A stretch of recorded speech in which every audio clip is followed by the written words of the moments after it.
अगर इस सवाल को देखा जाए, शिविर करने की आवश्यकता क्या है? मन की शांति।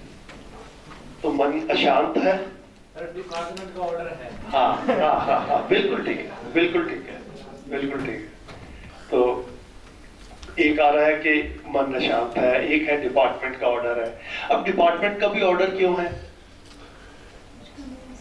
मतलब जैसे कि अगर हम देखें कि भैया आप क्लास में क्यों पढ़ाते हो, तो क्लास में क्यों पढ़ाते हो, तो उसको क्या हम डिपार्टमेंट के ऑर्डर की तरह से देखते हैं, या एक अपने रोल या भूमिका या समाज में उसकी कोई आवश्यकता है ना, उस तरह से हम उसको देखते हैं। तो एक आवश्यकता के रूप में देखते हैं, है ना, कि बच्चों को पढ़ाई जरूरी है, तो इस तरह की व्यवस्थाएं बनी होनी चाहिए कि बच्चे पढ़ लिख जाएं, है ना। उसके बाद में जो उनकी भूमिका है, उस भूमिका के लिए बच्चे तैयार हो जाएं।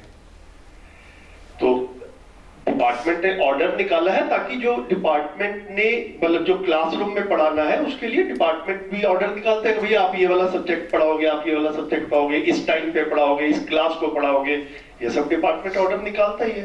तो उसके पीछे भी एक कोई ना कोई सोच विचार सी जो है वो रहती है। इस शिविर की पीछे की सोच विचार क्या है? मतलब ऐसा क्या था कि जो नहीं हो रहा था? मतलब देखो, एक तो यह कि चीजें ठीक ही चल रही हो तो वैसे चलनी ही दी जाए। हम कुछ नया करने की कोशिश कब करते हैं? जब जो चल रहा है उससे संतुष्ट नहीं है। आपके पास में गाड़ी है, गाड़ी अच्छे से चल रही है, आप उसको गाड़ी बदलने की कोशिश नहीं करते। गाड़ी बाइक तब बदलने की कोशिश करते हैं जब अगर पुरानी हो गई है, मेंटेनेंस ज्यादा मांगती है, बार बार तंग करती है ना। 10-15 साल हो गए हैं, अभी थोड़े दिनों में उसका वो आरसी भी एक्सपायर हो जाएगी, तो भैया अब जो है उसको बदल। गाड़ी नई ली है, ठीक चल रही है, तंग भी नहीं कर रही है, उसको बदलने की जरूरत नहीं महसूस होती। तो एक रूटीन जिंदगी का चल रहा है, घर भी चल रहा है, स्कूल भी चल रहा है। शिविर की आवश्यकता क्या है? बेहतर सीखने की, और अच्छा बेहतर सीखने की, और बच्चों को और अच्छा बेहतर बनाने की। तो और अच्छा क्या, मतलब अभी क्या है जो नहीं हो रहा है जो हमको करना है? क्या हम उस चीज को पहचान पाते हैं? सर इसमें पहचानने के लिए तो यहाँ पे हम कैसे पहचानें? बिल्कुल। तो हम क्या करेंगे अभी कि हम, क्योंकि हमारे पास में रोज 6 घंटे है और अगले 6-7 दिन है, तो हम बड़े आराम से 35-40 घंटे का हमारे पास में डिटेल में डिस्कस करने का सारी चीजों का टाइम है। हम शुरू में ना थोड़ा सा नीड एस्टेब्लिश कर ले। एक बार हम मुद्दे को पहचान पाए कि करने की आवश्यकता क्या है। हाँ जी, तो एक बार हम ये पहचान पाए कि इसको करने की आवश्यकता क्या है, तो फिर हमारा मन भी इस पे लगेगा, है ना। अभी हम लोग इसको डिपार्टमेंट के ऑर्डर की तरह से देख रहे हैं। अभी उसके और भैया मेरा एक आपसे कहना है कि आपने बोल दिया, और भी काफी साथियों के मन में ऐसा विचार हो सकता है कि भैया डिपार्टमेंट ने भेजा, और कल जैसे शेयरिंग चल रही तो 1-2 साथियों ने कहा भी कि भैया आना नहीं चाहते थे। या तो पॉजिटिव फीडबैक लेकर अच्छा सुन के आए हुए हैं, या एक ओपन माइंड से आए हैं। भैया ठीक है, मतलब कुछ सुना ज्यादा है नहीं है उसके ऊपर हम कोई मूल्यांकन नहीं करेंगे, जो बात होगी उसको हम इवेल्युएट करेंगे, which is the right approach also. ऐसा ही करना चाहिए। कुछ लोग अनमने मन से आए हैं, कुछ घर की जिम्मेदारियां हैं, कुछ और प्रोग्राम्स बने रहते हैं, चिंता रहती है पीछे कैसे चलेगा। मेरा आग्रह ये है कि देखो जैसे भी है, अब आ तो गए हो, है ना। अब जब आ ही गए हो तो अब घर जैसा भी है वो चलेगा ही। तो कम से कम यहाँ पर बैठे हुए अब जो बात हो रही है ना, इसको थोड़ा सा सीरियसली और मन लगा करके अपने को एंगेज करें, तो शायद ऐसा निकल कर आएगा कि जिस घर को मैं पीछे छोड़कर आया हूं, जिस परिवार को मैं पीछे छोड़कर आया हूं, इन 8 जगह से जब वापस जाऊंगा तो वहां पर अपनी भूमिका को एक नए सिरे से देख पाऊंगा। भेजा आपको डिपार्टमेंट ने है, लेकिन इसका इमीडिएट इंपैक्ट, अगर आपको ये बात ठीक लगेगी, तो सबसे पहला इंपैक्ट घर पे आएगा। बच्चे सिर्फ क्लासरूम में ही है या घर में भी है ना? बच्चे तो घर में भी है।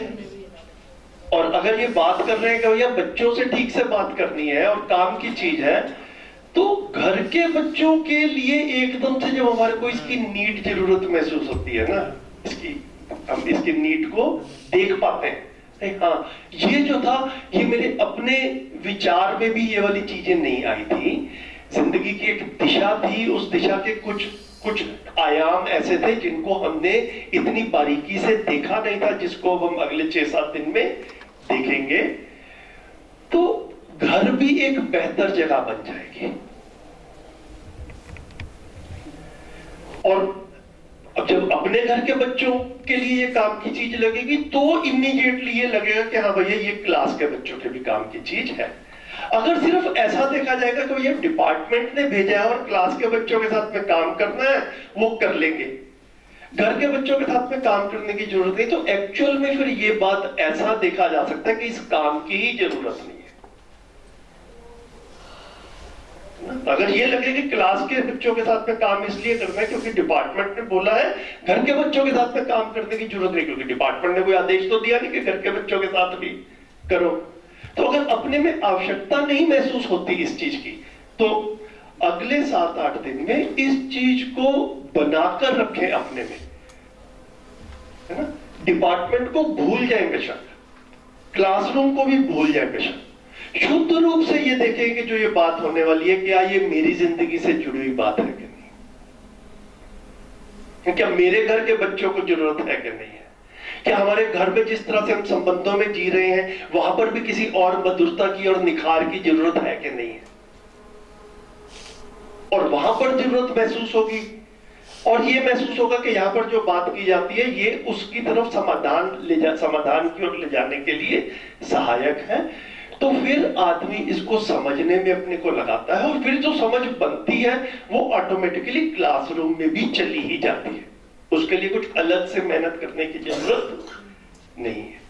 तो हमारे कुछ साथी, हम लोग जैसे पर्सनली खुद भी हैं और कुछ लोग समाज से आए हैं यहाँ पर इस सभा में, आप लोग जानते ही हैं, उन सबने भी जितना भी पहले शिविर 1 बार 2 बार 4 बार किया, आखिर में निष्कर्ष यही निकला कि ये अपने काम की चीज है, अपने घर के काम की चीज है ना। उन लोगों ने भी क्लास नहीं लेनी है, काफी लोगों ने उनमें से, तो अपने समझने के लिए आए। तो आप भी उस एंगल से देखिए, मेरा आपसे आग्रह रहेगा।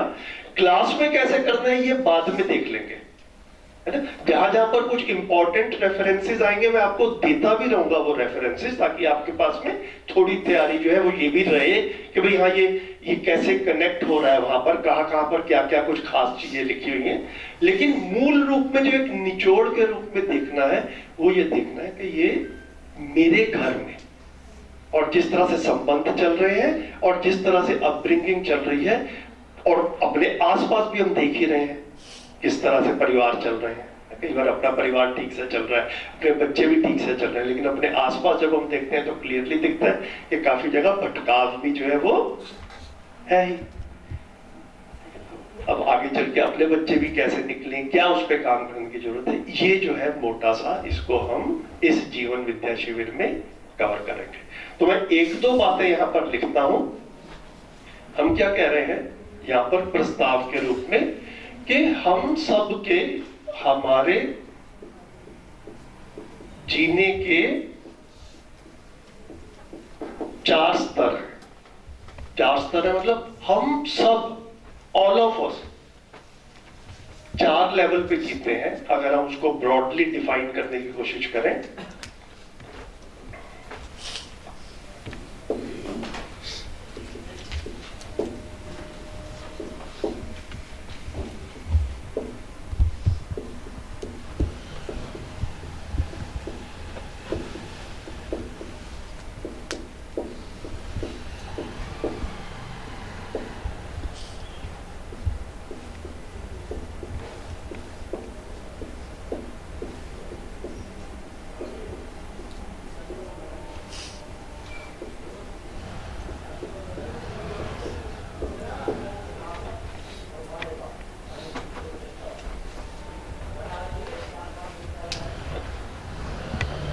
ठीक लग रहा है? सब अपने में वेरीफाई कर पाते हैं इसको कि हम हमारे जीने के सुबह से शाम तक 24/7, हमारे जन्म से लेके हमारी जिंदगी के आखिरी दिन तक अगर हम देखें तो हमारा इन 4 डायमेंशंस में ही जीना होता है। किस में?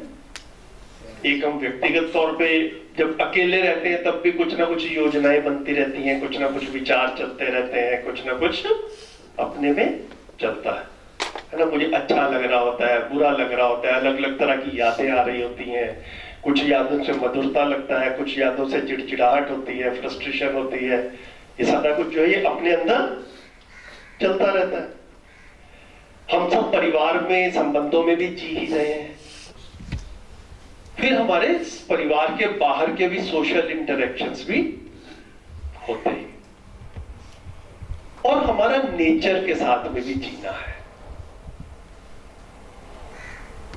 तो क्या ऐसा हम कह सकते हैं कि हमारी जिंदगी ओवरऑल जो है, अगर उसको जैसे हम सिलेबस बनाते हैं ना किसी भी सब्जेक्ट का, तो सिलेबस के रूप में देखें तो ये हमारी जिंदगी का सिलेबस है।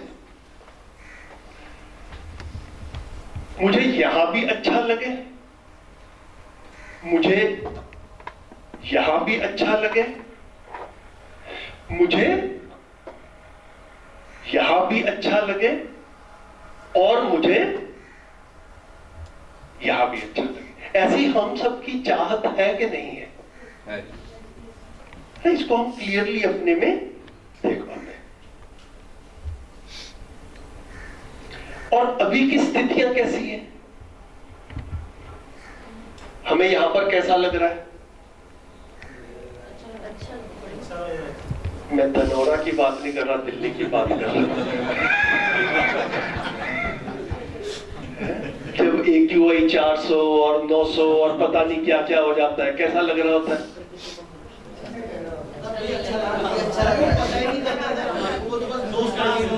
इसके बारे में सोचते नहीं है। कोई बात नहीं। तो देखो, आप खुद नहीं सोचते होंगे, लेकिन घर में और लोग भी तो रहते ही हैं, ठीक है? उनके बारे में ख्याल जाता है कि नहीं जाता? छोटे बच्चे भी होंगे घर में बुजुर्ग मम्मी पापा भी होंगे। कईयों को अपने संबंधों में आसपास ऐसा भी दिखता होगा कि ऐसे में सांस वगैरह की तकलीफ जो है वो बढ़ जाती। तो मेरा स्वास्थ्य ठीक है क्या, ये अपने आप में अल्टीमेट उपलब्धि है, या सबका स्वास्थ्य ठीक रहे ऐसा भी मेरे विचार में आता है? ऐसा हम चाहते ही हैं। और जब ये पॉल्यूशन वगैरह आता है ना, तो तकलीफ तो, मेरा स्वास्थ्य ठीक है, हो सकता है मेरे को तकलीफ ना होती हो, लेकिन क्या वो अपने आप में फिर पर्याप्त है? आज नहीं है, 2 दिन बाद तो होगी। 2 दिन बाद क्या होगी? परेशानी भी होगी, है ना? तो अपने को भी हो सकती है कभी, और आज ना भी हो रही हो और अपने को आगे ना भी है, लेकिन जिनके साथ में जी रहा हूं उनकी परेशानी को देख के भी तो मैं परेशान होता ही हूं। इतना तो हम लोग क्लियरली देख ही पाते हैं। हमारी खाने पीने की चीजें जो है वो भी प्रकृति से आ रही है। और जितना आजकल हम लोग मीडिया में सुनते हैं कि ये रासायनिक है और ये सारी चीजों से जो है वो सब कुछ पैदावार हो रही है खेती की, और वही हमारी प्लेट तक पहुंचता है, हमारी किचन तक पहुंचता है, उससे भी हम लोगों को कहीं कभी चिंताएं होती हैं कि नहीं होती हैं? है ना? हाँ जी। अच्छा, हम लोग जैसे ये भी सुनते हैं कि रिसोर्स डिप्लीशन हो रहा है। ऐसा बताते हैं कि क्रूड ऑयल जो है वो पूरी धरती पे जिस स्पीड से हम यूज कर रहे हैं, या 50-55 साल से के बाद में धरती पे क्रूड ऑयल नहीं रहेगा। तो हमारे बच्चे या उनके बच्चे जो हैं वो फिर कैसे पेट्रोल के बिना जिंदगी जिएंगे? ये भी कोई चिंता का विषय है कि नहीं है? हम सब लोग इतनी मेहनत करते हैं और हमारी कोशिश ये रहती है कि हमारे बच्चे और आने वाली पीढ़ियां सुखपूर्वक जी पाए। कहीं ना कहीं पर आप जब अपने में टटोल कर देखें तो हर परिवार में खूब मेहनत हो रही है। आप सब इंडिविजुअल भी मेहनत कर रहे हैं और आपके परिवार के सदस्य, आपके स्पाउसेस जिनके बच्चे बड़े हो गए हैं, वो लोग भी मिलजुल कर, ऐसा दिखता ही है कि सब लोग काफी मेहनत कर रहे हैं। वो मेहनत भी क्या किसी एक व्यक्तिगत पर्पस के साथ में होती है या कलेक्टिव पर्पस के साथ? कलेक्टिव पर्पस उसमें रहता ही है कि एक परिवार में स्थितियां ठीक हो जाए और हमेशा से ठीक बनी रहे। एक बार ठीक हो जाए, जहां पर हम हैं शायद ऐसा लगता है कि पर्याप्त नहीं है, तो हम सब मिलकर मेहनत करें ताकि एक पर्याप्त वाली स्थिति पर पहुंचे, और फिर उस पर्याप्त वाली स्थिति में उस समृद्धि के भाव से हमेशा जी पाए, ऐसा जो है वो हमारे मन में कल्पना आती है। इसी के लिए हम पैसा कमाते हैं, उसी के लिए सेविंग्स करते हैं, उसी के लिए प्रॉपर्टीज बनाते हैं, फ्लैट्स खरीदते हैं। मैं अपने आसपास बड़ी क्लियरली देख पाता हूं, और आप भी जब देखेंगे तो देखने पाएंगे, और कई बार अपने ही घर में भी ऐसा दिखेगा जो मैं देख पाता हूं, मैं आपसे शेयर कर रहा हूं। काफी घरों में मैं क्लियरली देख पाता हूं कि घर में बच्चों की संख्या से ज्यादा फ्लैट्स की संख्या पहले से ही है। घर में बच्चों की संख्या से ज्यादा फ्लैट्स की संख्या पहले से ही है, और अभी भी मेहनत चल रही है कि एक दो और भी बन जाए। ज्यादा तो नहीं कह रहा मैं, ऐसा दिखता है कि नहीं दिखता? ये सारी मेहनत इसलिए हो रही है कि हम भी ठीक से जी पाए, और बच्चों को भी बेचारों को आगे चल के ठीक से जी पाए। रेफरेंस इसलिए दे रहा हूं ये पैसा कमाने वाला, कि हमारे मन में हमेशा से बच्चे भी ठीक से जी पाए ये ध्यान में बना रहता है। हम बच्चों के लिए फ्लैट्स तो बना जाए और पेट्रोल उनका सारा खत्म कर जाए,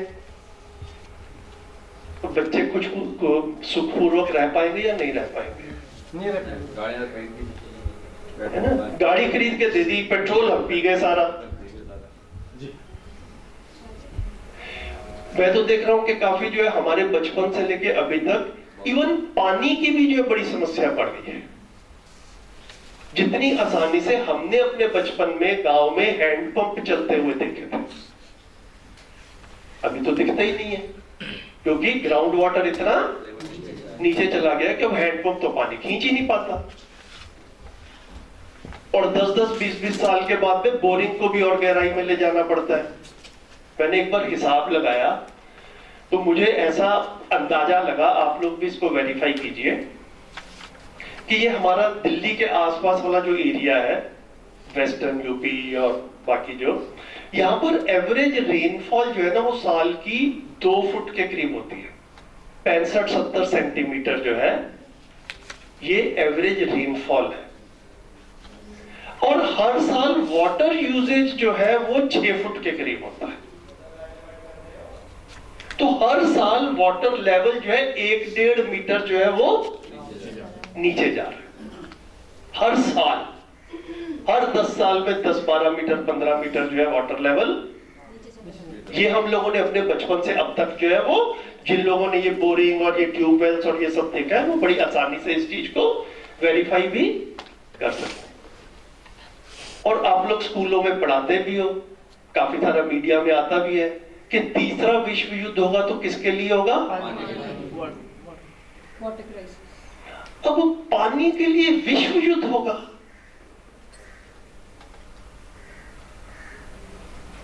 कहां जा रहे हैं?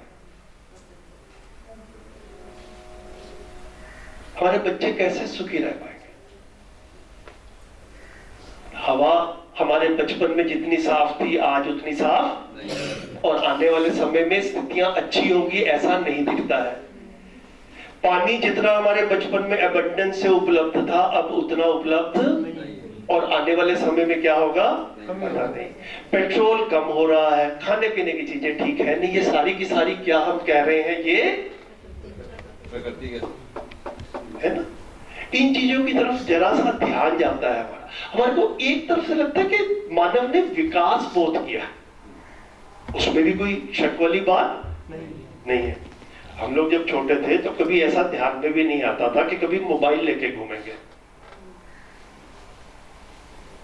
कल्पना में भी नहीं आता था कभी ऐसा डिवाइस आएगा कि उसको जेब में लेके चलेंगे और कहीं पे भी। तो हमने बचपन में उन चीजों की कभी कल्पना भी नहीं की थी जो आज हमारे घर में उपलब्ध है। तो उस दृष्टि से देखें तो मानव जाति ने मिलजुल कर मेहनत करके एक डायमेंशन में विकास खूब किया। हमारी आज की डेट में मेडिकल फैसिलिटीज जो है वो 1-2 पीढ़ी पहले तक जैसी थी उससे काफी अच्छी हो गई है। हमारा इन्फेंट मॉर्टेलिटी रेट जो है वो या एवरेज लाइफ एक्सपेक्टेंसी जो है ये सारी काफी इम्प्रूव हुई है।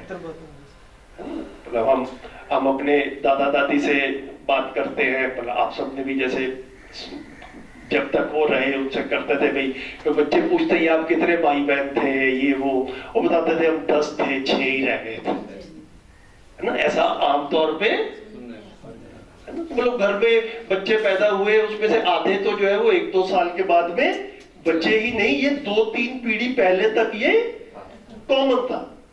तो मानव जाति ने सबने मिलजुल के डॉक्टर्स ने विकास किया और आज की डेट में हम यहाँ खड़े हैं कि हमें कम से कम उस तरह की पीड़ाओं से नहीं गुजरना पड़ता। इसके लिए पहले वाली पीढ़ियों का कृतज्ञता, धन्यवाद, आभार। लेकिन कहीं ना कहीं पर हम जिस रास्ते पे जा रहे हैं ऐसा लगता है कि भैया कुछ विकास तो हुआ है, लेकिन कहीं ना कहीं पर ना गाड़ी गलत दिशा में भी जा रही है, और ये भी भयंकर है। छोटी मोटी चीज हो तो आदमी इग्नोर भी कर दे, पानी ना रहे, हवा जो है वो इतनी पॉल्यूटेड हो, खाने पीने की चीजें ही मतलब खाते टाइम पे डर ही लगता रहता है भैया क्या खाओ, लेकिन खाना भी जरूरी है ना। वाटर क्राइसिस और बाकी सारी चीजें जो है वो देखते हुए, तो ये वाला जो है ना, ये इस पे हमारी अनिश्चितताएं और भय जो है वो हमको, हमारा ध्यान, हम भूल जाए तो अलग चीज है, लेकिन भूलना भी किसी चीज को हल नहीं है। एक अंग्रेजी में कहावत है, इग्नोरेंस इज ब्लिस। लेकिन अगर समझदारी के एंगल से देखा जाए तो क्या इन सब चीजों को इग्नोर कर दिया जाए तो क्या वो ब्लिस हो जाएगी? नहीं हो जाएगी, है ना। कोई चीज हमको हमारे लिए खतरनाक है और we are ignored about it, we are ignorant about it, we do not pay any attention to it, is that wisdom? No sir. तो चीजों को उनका प्रॉपरली एनालाइज किया जाए कि क्या हो रहा है, कैसे। यहां पर हमारे भय बने हुए हैं समाज में।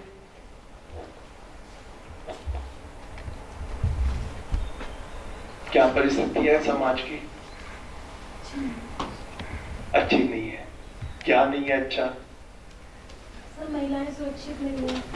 ओके। और आजकल की जनरेशन में नशाखोरी बढ़ती जा रही है बच्चों के बीच में। सिर्फ बच्चों में या बड़ों में? बड़ों और बच्चे दोनों में। बच्चों में भी है।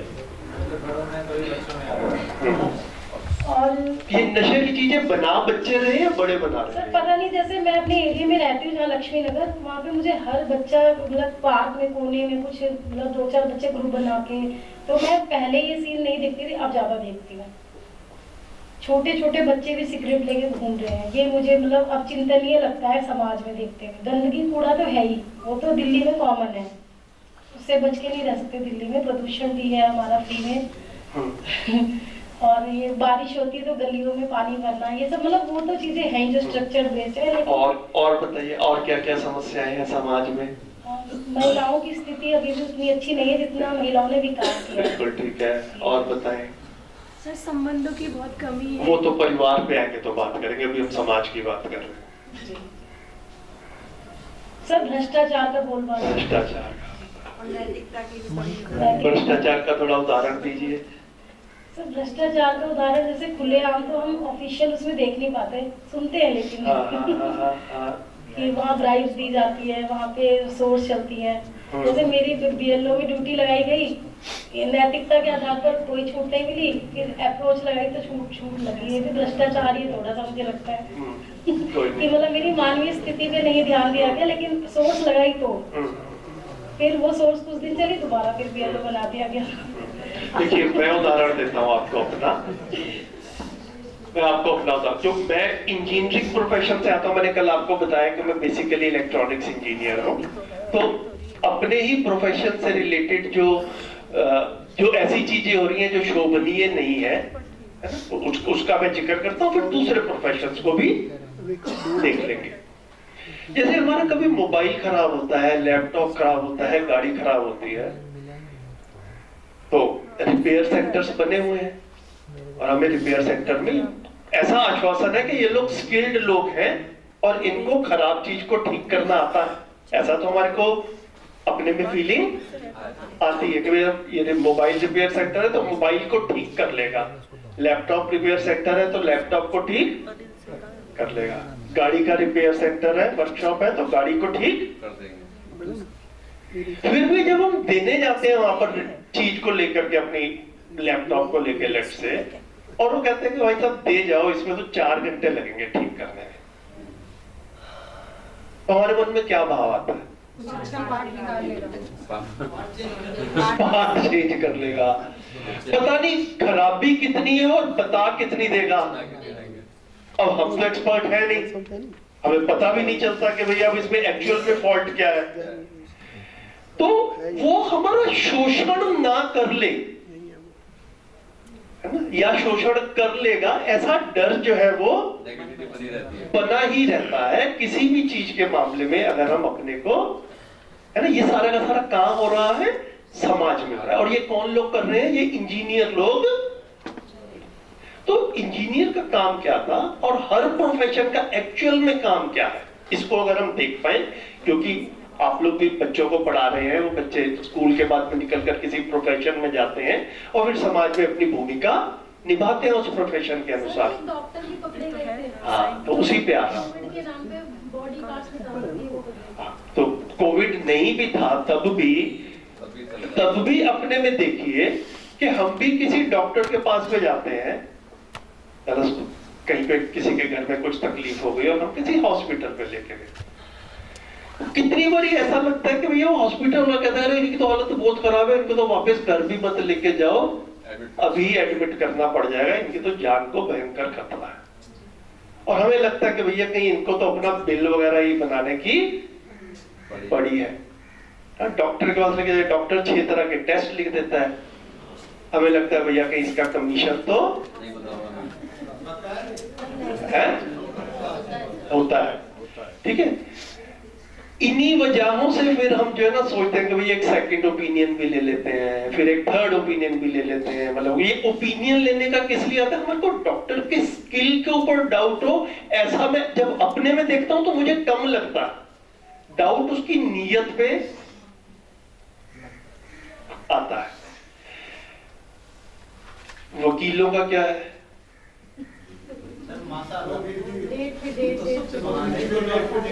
वकील कभी नहीं चाहेगा केस जल्दी सॉल्व हो जाएगा। ठीक है, देखिए, तो हम सबके घरों में हमारे स्पाउसेस, हमारे भाई बहन, हमारे बच्चे, हो सकता है इन्हीं प्रोफेशंस में से किसी को परस्यू भी कर रहे हैं। टीचर ऐसा है तो कोई भ्रष्टाचार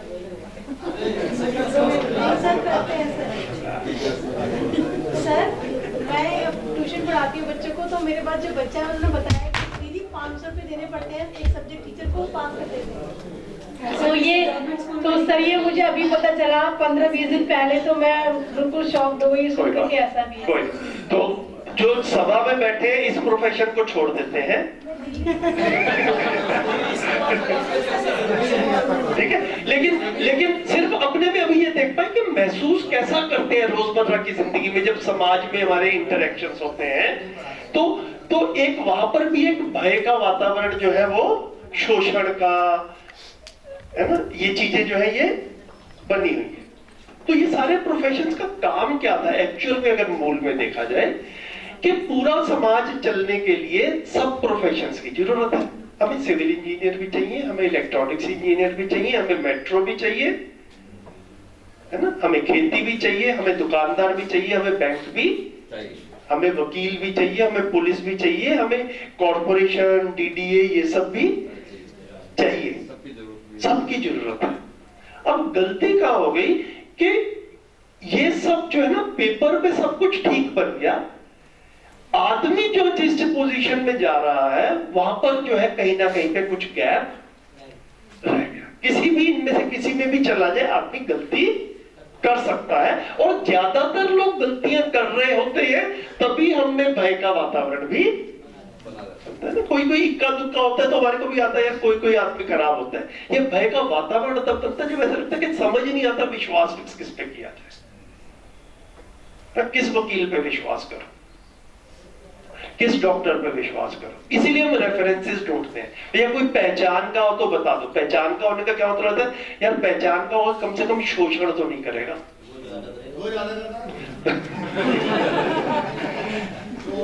ठीक है, तो ये जो है इसको सारे को देखा जाए तो यहां पर भी जो है हमारा एक भय का वातावरण यहां पर बना हुआ।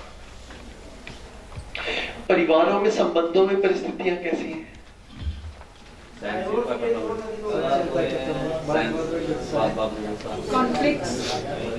ठीक है, मैं 58 साल का हूं और मेरी 2 बेटियां हैं, 23 साल और 25 साल की। तो हमारे जितने भी दोस्त हैं, काफी सारे जो अपने पुराने दोस्त हैं, हमारी उम्र के ही हैं, तो सबके बच्चों की शादियां होने वाली हैं या हो रही है या हुई है। मैं एक डायलॉग जो है ना वो बार बार सबसे सुनता हूं, जो भी अपने बच्चों की शादियों की प्लानिंग कर रहे हैं। वो कहते हैं, कोई हमने तो जैसे तैसे काट लिया, ये पता नहीं क्या करेंगे। ऐसा आता है? बोला आप लोगों को भी कुछ फीलिंग ऐसी आती है कि यार ऐसे शब्द सुनने को मिलते हैं कि नहीं मिलते? ऑलवेज। ठीक है, तो बच्चों को हमने पढ़ाई करवा दी है, लेकिन वो संबंधों में ठीक से जी पाएंगे या नहीं जी पाएंगे, इसके ऊपर हमारा विश्वास नहीं बढ़ रहा है ना। प्रोफेशनल स्किल्स जो है उनके पास में है, लेकिन ये रिलेशनशिप स्किल्स जो है ना, ये हम ही को उनको देखते हुए 20-25 साल में हमारा ही विश्वास नहीं बना उनके ऊपर। और फिर भाषा ये आती है, हमने तो जैसे तैसे काट ली। हमने भी अच्छे से नहीं काटी, हमने भी जैसे तैसे काट ली है। ये तकिया कलाम शब्द है, जिसकी अच्छी बेटियां वो भी ऐसे ही बोलता है। चलो कोई तो अभी इसको तकिया कलाम के रूप में भी छोड़ सकते हैं। सब अपने अपने संबंधों के, अपने अपने परिवारों का आकलन अपने आप ही कर पाएंगे, है ना। मैं ये नहीं कह रहा कि सबके घरों में सारे संबंध टूटे हुए हैं, लेकिन एक मोस्टली जो है एक सेंस ये आती है कि जितनी मधुरता के साथ में हम अपने परिवारों में, अपने संबंधों में जीना चाहते थे, उतनी मधुरता के साथ में जी नहीं पा रहे।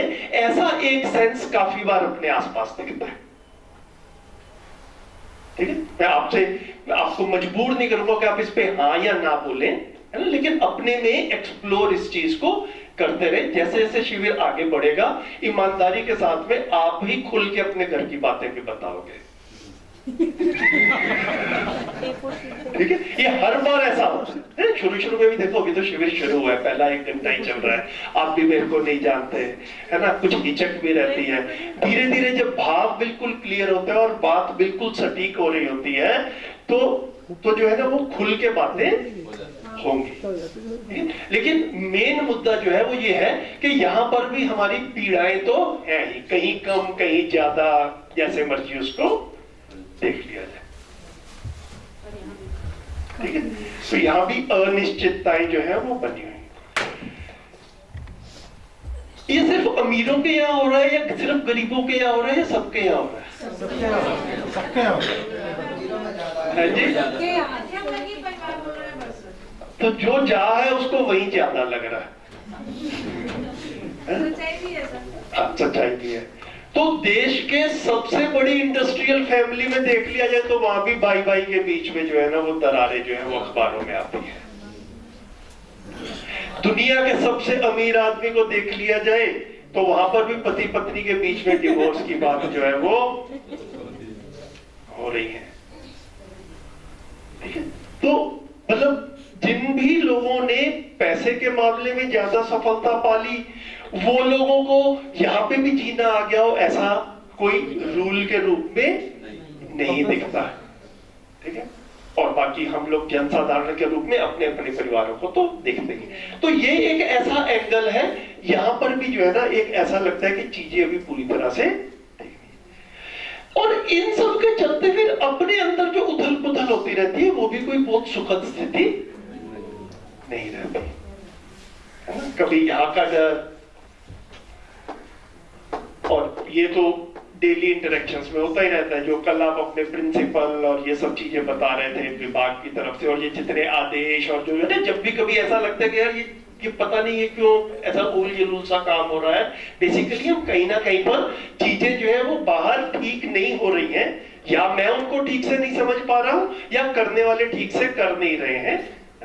तो कहीं पर भी देखा जाए इस सब का आखिर में जाके असर किस पे पड़ता है? इंडिविजुअलिटी पड़ता है। तो ये हमारे जीने के ये 4 ही स्तर है। इसको आप अपने में वेरीफाई करके देखो। इसके अलावा कुछ जिंदगी में रह नहीं गया। तो जिस तरह से जिंदगी का एक मॉडल चल रहा है और एक जिंदगी हमको दिखाई गई है कि भैया ऐसे होती है, बच्चा पैदा होता है, एक पढ़ाई का स्टेज आती है, फिर उसका आपने नौकरी और शादी वाला फेज आता है, गृहस्थी चलती है, फिर आपके बुजुर्ग होता है। वो सारी की सारी जिंदगी जो है हमने जितनी अभी आधे घंटे में बात की इस तरह से चल रही है। किसी किसी घरों में अच्छा भी ठीक से चल रहा होगा, ऐसा भी आसानी से कल्पना में आता है। लेकिन घर में अच्छा चल रहा हो, बाहर तो सबके लिए कॉमन ही है। अगर पॉल्यूशन है और अगर समाज की व्यवस्थाएं ठीक से नहीं है तो किसी के घर में संबंधों में ठीक से जीना आता है। जैसे इमेजिन कीजिए, मैं कई बार कल्पना करता हूं कि अफगानिस्तान में भी लोग रहते हैं जहां भी तालिबान ने कब्जा कर लिया, तो वहां पर भी कुछ लोग तो ऐसे होते ही होंगे कि जिनके परिवारों में संबंध ठीक ठाक से चल रहे होंगे। लेकिन क्या लोग अपने आप को सुखद परिस्थितियों में पाते हैं? क्योंकि यहां पर चीजें ठीक नहीं है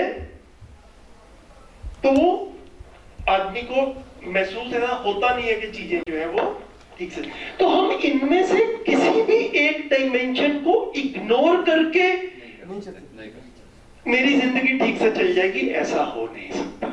इन चारों का ही ठीक से होना जरूरी है।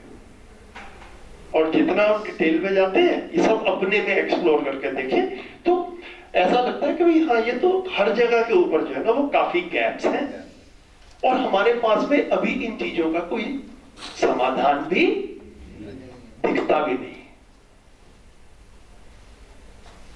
तो चीजें ठीक होनी चाहिए, ये एक बात है।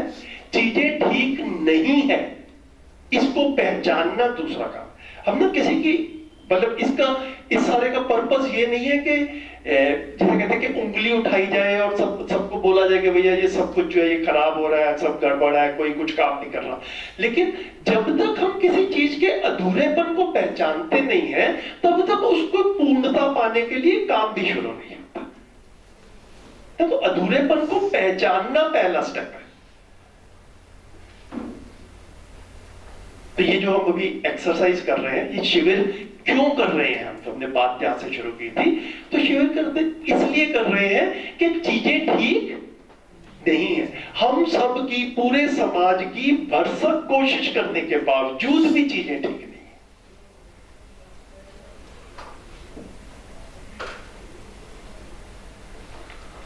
इतना ठीक लग रहा है? Yes sir.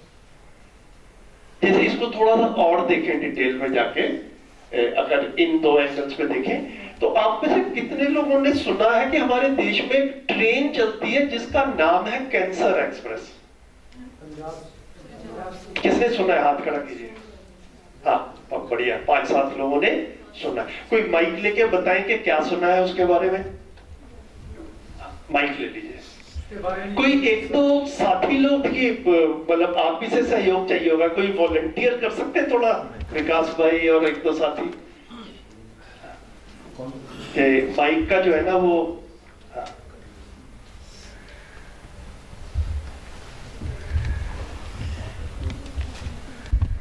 पंजाब में कैंसर के केसेस बहुत ज्यादा आ रहे हैं। उसका कारण ये है कि वहाँ फर्टिलाइजर्स का और केमिकल बहुत ज्यादा खेतों में इस्तेमाल हो रहा है, खेती में। तो उसका ये दुष्प्रभाव है कि कैंसर के केस बहुत ज्यादा आ रहे हैं। जैसे लेडीज को ब्रेस्ट कैंसर का केस बहुत ज्यादा आते हैं, जो पहले नहीं आते थे, इतने थे लेकिन अब ज्यादा हैं।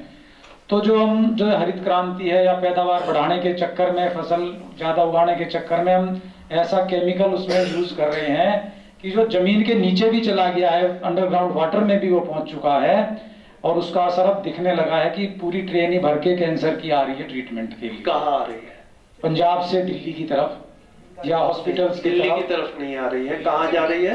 बीकानेर जा रही है। बीकानेर। हाँ जहाँ भी जा रही है बीकानेर केस बढ़ रहे हैं। तो ऐसा है, बिल्कुल बढ़िया हो गया, इतने में बात आ गई कि बीकानेर में एक अच्छा सरकारी कैंसर हॉस्पिटल है जहां का खर्चा रोज का 115 रुपए है। रोज का खर्चा 115 रुपए। और पंजाब में पिछले कुछ दशकों में जिस तरह से केमिकल्स का यूज होना शुरू हुआ है, तो वहां पर कैंसर के केसेस एक्सपोनेंशियली बढ़े। और किसान काफी बार ऐसा पाता है कि भैया फिर कैंसर हो जाता है फैमिली में किसी को, तो उसके बाद में इलाज के लिए भी जो खर्चा चाहिए होता रहता है। आप लोकल जहां पर रह रहे हो वहां पर जो है इतना खर्चा जो है वो हजारों लाखों में जो जाता है वो अफोर्ड नहीं कर पाते किसान। तो विकल्प के रूप में काफी सारे किसानों ने ऐसा पाया कि भैया ये बीकानेर वाला अस्पताल ठीक है। तो ऐसा है, वो ट्रेन तो नॉर्मल थी, रेलवे ने उसका नाम कैंसर एक्सप्रेस नहीं रखा है, लेकिन उसमें इतने पेशेंट कैंसर का इलाज करवाने के लिए बीकानेर रोज जाते हैं और अपने रिश्तेदार उनका कोई एक दो साथ में भी जाते हैं, तो जनसाधारण में उसका नाम जो है वो कैंसर एक्सप्रेस रखा गया है। ऐसी स्थितियां जो है वो बन गई। माइक ले लीजिए। सर कैंसर के बारे में मैं 2-3 चीजें बताना चाहूंगा, क्योंकि कैंसर पेशेंट्स को जो दवाइयाँ दी जाती है और केमिकल फर्टिलाइजर्स जो फसल के लिए यूज़ किया जाता है, उन दोनों को बनाने वाली कंपनियां भी एक ही होती है सर। क्योंकि कहीं ना कहीं उसका बहुत बड़ा लिंक होता है पूरा मार्केट से। खाने की चीज़ों को प्रमोट करेंगे तो साथ में कहीं ना कहीं कैंसर से जुड़ी हुई चीज़ें भी बनेगी।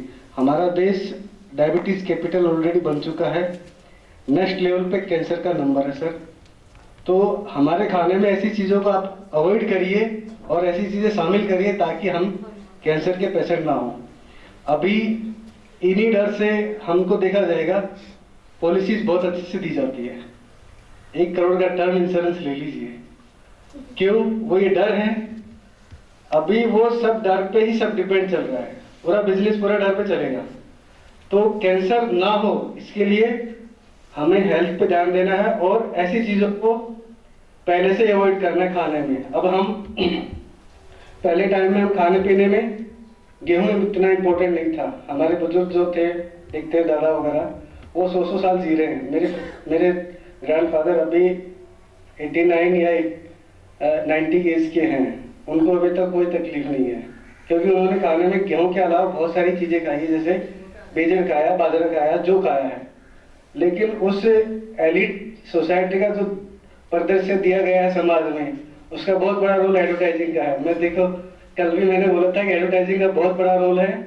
तो एडवर्टाइजिंग हमको क्या बताता है कि आपका जीवन स्तर इससे बढ़ेगा, जबकि वो उसका मेन पर्पज ये है कि एक बहुत अच्छे झूठ को 100 बार दिखा हुआ टीवी पे वो सच लगेगा।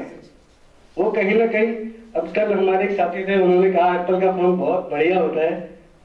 सच बात है, एप्पल का फोन बहुत बढ़िया होता है, लेकिन उसके फंक्शन और एंड्रॉइड में 19-20 का ही फर्क होता है। सिर्फ कंपनी का जो पीछे लोगो लगा हुआ है उसका ही फर्क होता है, और वो स्टेट ऑफ माइंड सिर्फ एडवर्टाइजिंग से मिला है। आप सारे फंक्शन उठा के देख लीजिए, एप्पल और एंड्रॉइड में ज्यादा फर्क नहीं है। क्योंकि मेरा फील्ड एडवर्टाइजिंग का है थोड़ा सा, तो मैं एडवर्टाइजिंग में थोड़ा काम किया, उसके बाद मुझे लगा कि ये बहुत बड़ा झूठ बोलने का तरीका है, मैंने फिर टीचिंग में आ गया मैं। तो एडवर्टाइजिंग पूरा सोसाइटी को इस तरह डिपेंड किया हुआ है, और हर चीज कंपनी उसको एक्सप्लोर करना चाहती है अपने फायदे के लिए।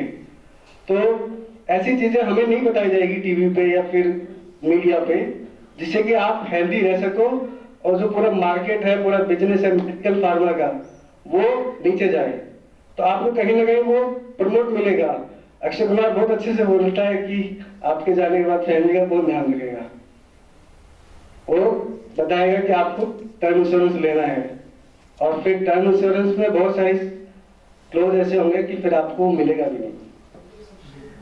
हाँ, तो सर कैंसर के बारे में मेरी बात ये था, मतलब खाने पीने की चीजों को हम तो ऐसे चीजों का ध्यान बढ़िया। रखें। तो क्या निकल कर आया कि जो हम बात कर रहे हैं आप उसको रीइंफोर्स ही कर रहे हैं बेसिकली, कि हाँ ये वाकई में समाज में शोषण वाला कार्यक्रम जो है, जितनी हमने बात की, आप कह रहे हैं कि उससे भी ज्यादा गहराई में गया हुआ है। और ये काफी सारे पब्लिक पर्सन, मतलब जो सेलिब्रिटीज हैं, वो भी इस शोषण के कार्यक्रम में शामिल हो गए हैं। आप शायद कुछ ऐसा करें, हमको डरा डरा के, जैसे भी है, और जो बाकी चीजें हैं। तो एक तो इतनी बात जो है ना, वो आपके सामने रखनी थी कि हम ओवरऑल ना अपनी लाइफ को देख पाए कि ये जो है, ये 4 लेवल्स पे हम जीते हैं। तो हम इन 4 लेवल्स पे व्यवस्था चाहते हैं या अव्यवस्था चाहते हैं? व्यवस्था चाहते हैं। और है क्या? तो एक बड़ा अच्छा सूत्र है इधर जीवन विद्या शिविर में, जैसे जैसे हम बात करेंगे ना, तो ये वाला सेंटेंस आपको बार बार मेरे मुंह से निकलता हुआ मिलेगा कि एक सूत्र है। सूत्र का मतलब है कि ये यूनिवर्सल ट्रूथ है। जैसे आप फिजिक्स, केमिस्ट्री, मैथमेटिक्स में लॉज पढ़ाते हैं ना, तो ये अस्तित्व के नियम है। तो बाकी सारे आप नोट्स बना ही रहे हैं, सूत्र जो है उसको भी मतलब वो ज्यादा इंपॉर्टेंस के साथ में आप अपना हाईलाइट करते हुए लिख सकते हैं कि सूत्र, अव्यवस्था ही पीड़ा है, अव्यवस्था ही दुख है। मतलब पीड़ा कह लें, दुख कह लें, या पीड़ा / दुख लिख लें, अव्यवस्था ही पीड़ा या दुख है। तो ये वाले शब्द जो है ना 2, ये हमारे शिविर में बार बार आएंगे, इसलिए मैं इसको यहां पर परमानेंटली लिख देता हूं। ये यहां पर 7 दिन तक कोशिश करेंगे कि इसको मिटाए ना।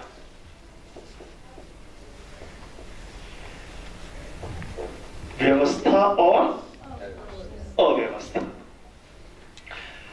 तो अभी ना हम लोग काफी सारी जगह के ऊपर व्यवस्था शब्द यूज करते हैं, वो होती अव्यवस्था है।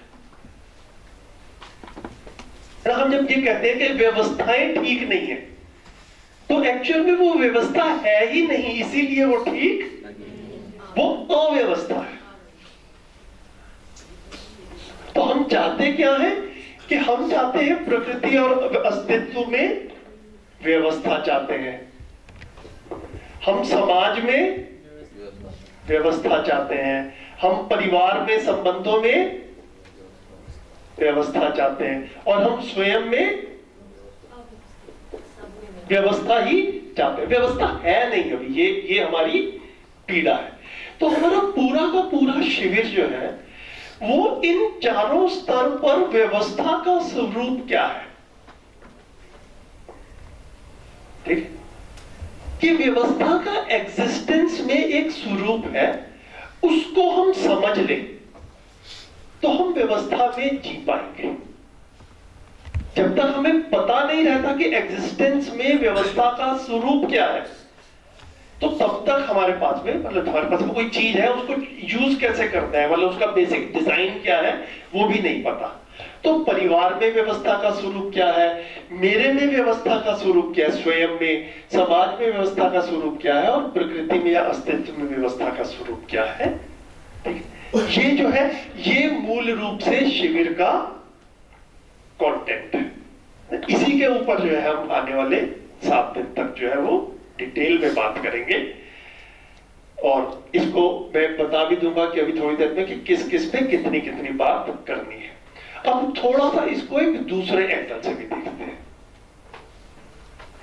कि दोबारा से हम एग्जिस्टेंस पे, अभी ये हमारी जिंदगी के 4 स्तर थे, हमने इसको इस तरह से देखा, अब इसको थोड़ा सा और देखते हैं। अगर हम ऐसा कहें कि हमारे आसपास जो कुछ भी है उसको ना हम 4 कैटेगरीज में डिवाइड करने की कोशिश करते हैं। एक है पदार्थ अवस्था, एक है प्राण अवस्था, एक है जीव अवस्था, और एक है ज्ञान अवस्था। तो प्राण अवस्था हो गया मतलब पेड़ पौधे, ये हो गए पशु पक्षी, ये हो गया मानव, और ये हो गया मिट्टी, धातु, जो भी पदार्थ है। तो इसका हम टाइटल देते हैं धरती पर 4 अवस्थाएं।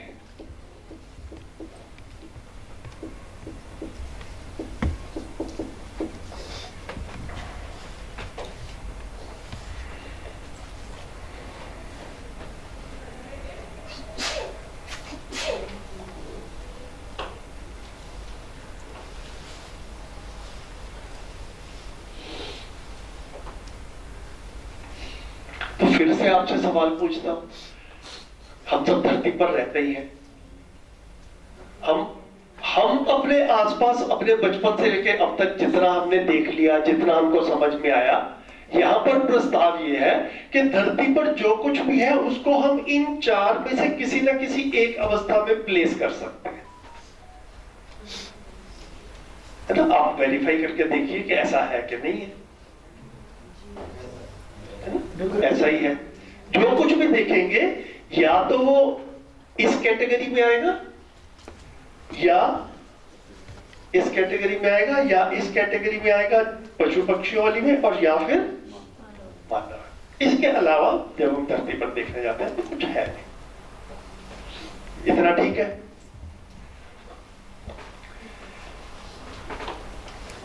पदार्थ अवस्था और प्राणावस्था का आपस में कुछ लिंक है क्या?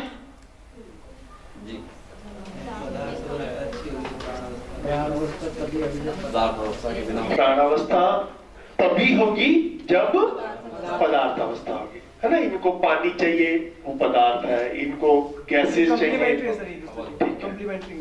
है ना? तो प्राणावस्था के लिए पदार्थ अवस्था उपयोगी है, और प्राणावस्था पदार्थ अवस्था के लिए उपयोगी है कि नहीं?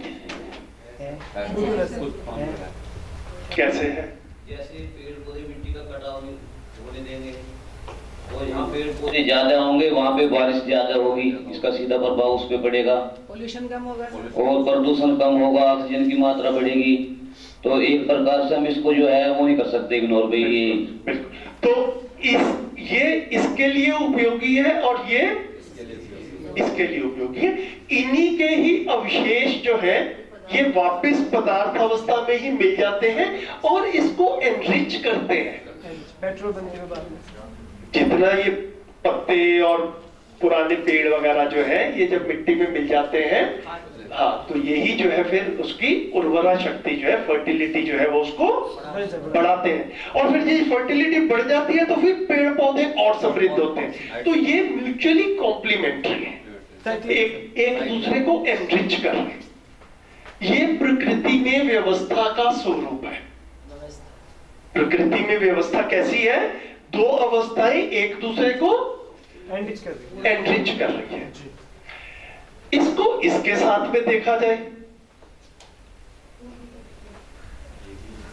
तो क्या दिखता है? ये भी लिंक है, ये भी लिंक है, और ये भी एक दूसरे को एनरिच कर रहे हैं या एनरिच कर रहे हैं। मास्टर सर पदार्थ में ही मिल रहे हैं, फिर ये भी, इनके भी अवशेष जो है ये यहां मिल रहे हैं, ठीक है? तो इन तीन अवस्थाओं में एक म्यूचुअल कॉम्प्लीमेंट्रीनेस दिख रही है, एक दूसरे के लिए उपयोगी और पूरक है। और ये तीनों अवस्थाएं मानव के लिए भी उपयोगी है कि नहीं है? बिल्कुल आवश्यक है।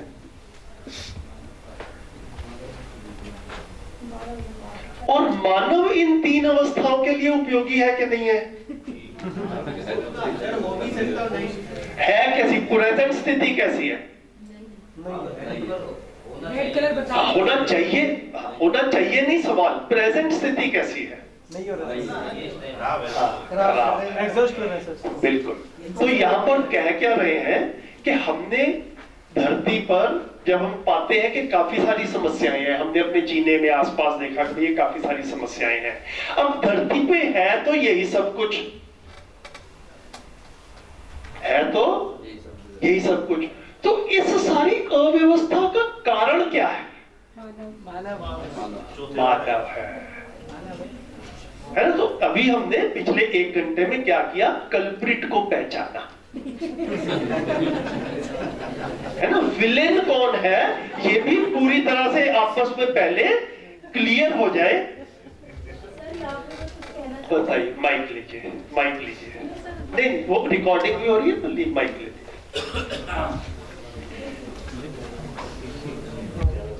जब ये चल रहा है, हेलो ऑन करिए, हेलो, अब आवाज आ रही है? सर, जब सड़कों में गंदगी दिखाते हैं ना तो हम ही लोगों को दोषी बताया जाता है कि हम मनुष्य ही गंदगी फैला रहे हैं, प्रदूषण होता है हमें। खेतों में कीटनाशक उग रहे हमें, मतलब चाइना से आपको पर्सनली नहीं कह रहे नहीं, हैं। हम मनुष्यों को हाँ, मनुष्य। चाइना से मांझा आता है तो हमें, सड़कों पे जब गंदगी होती है तो मोदी जी कहते हैं कि भाइयों और बहनों सुबह उठ के झाड़ू लगाइए, अपने कॉलोनी को स्वच्छ रखिए। मतलब हम ही को गिल्ट होता रहता है हर चीज में। प्लास्टिक की बोतलें बन रही, हम ही गिल्ट में मरे जाते हैं कि क्यों प्लास्टिक बन रहा है। यहाँ भी आके ये गिल्ट हो गया कि हम ही है सब कुछ। तो अभी जो है देखो, ऐसा है, मैंने बताया शिविर का पूरा कंटेंट 35-40 घंटे का है ना। हम शिविर कर क्यों रहे हैं? तो ये एक बार गिल्ट डेवलप होगा ना, तो इस गिल्ट को ओवरकम करने की भी बात हम आने वाले पूरे के पूरे 6-7 दिन में डिटेल में करेंगे। आपको इस अपराध बोध के साथ में वापस नहीं जाना होगा कि हम अपराधी हैं, ठीक है।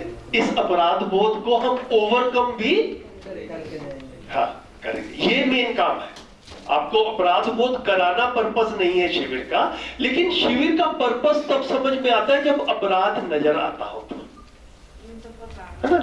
नहीं तो ऐसा भी लग सकता है सब कुछ मजे से मौज मस्ती चल रही थी जिंदगी, है ना। ये शिविर के लिए फालतू में भेज दिया। तो देखो, आप सब लोग चिंतनशील लोग हो। आप में से कितने लोग डॉक्टरेट हो,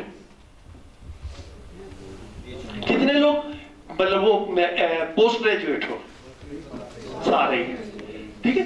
तो मैं काफी बार ऐसा पाता हूं कि सभा में जो एवरेज क्वालिफिकेशन लेवल रहता है वो काफी बढ़िया रहता है।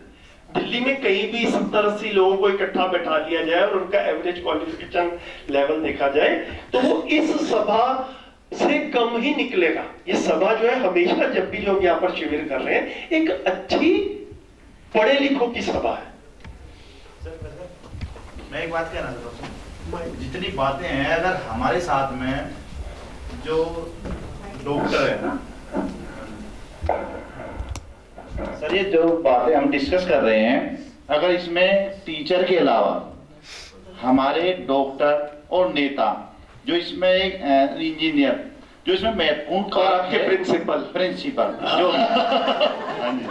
जो इन अव्यवस्थाओं के महत्वपूर्ण कारक हैं, और वो भी क्योंकि उन्होंने हैप्पीनेस क्लासेज की नहीं है अच्छे मन से। जैसे हम सब यहाँ आए अनमने मन से, लेकिन जब क्लास कर रहे हैं तो हमें पता चलता है वास्तव में हमें ये क्लासेज बहुत पहले हो जानी चाहिए थी।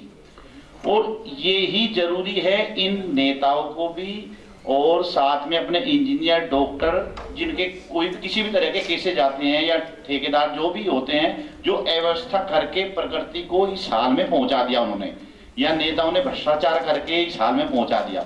तो मेरा तो ये मानना है, जो लास्ट वाला है मानव ज्ञान भाव, मानव जो आपने ज्ञान और लास्ट वाला लिया ज्ञान अवस्था, तो उनकी जो ज्ञान अवस्था है वो अर्धज्ञानी की है सर। वो अर्धज्ञानी की वजह से ये सब भ्रष्टाचार या जो भी अस्थिर मन से या अव्यवस्था को बढ़ा रहे हैं, तो उनके हमारे साथ में शायद अगर उनको भी साथ साथ क्लासेज में भेजा जाए, एक एरिया के उनके काउंसलर भी और उनका इंजीनियर भी और हमारे साथ में यहाँ बैठता, तो शायद उस एरिया का उद्धार और तेजी से होता इस हैप्पीनेस क्लासेज। भैया एक तो जो है ना, अपेक्षाएं भी जो है वो थोड़ी सी ठीक ठाक रखी जाए। नहीं सर, ये एक सेकंड, ये ना ऐसा ना मान ले कि जो ये 8 दिन का शिविर कर लेगा वो ठीक हो जाएगा। सर जहाँ आप भी नहीं होने वाले। नहीं सर, जहाँ तक है, नहीं सर ऐसा नहीं है। नहीं देखो, सुनो एक बात सुनो, बीएड कितने साल की होती है?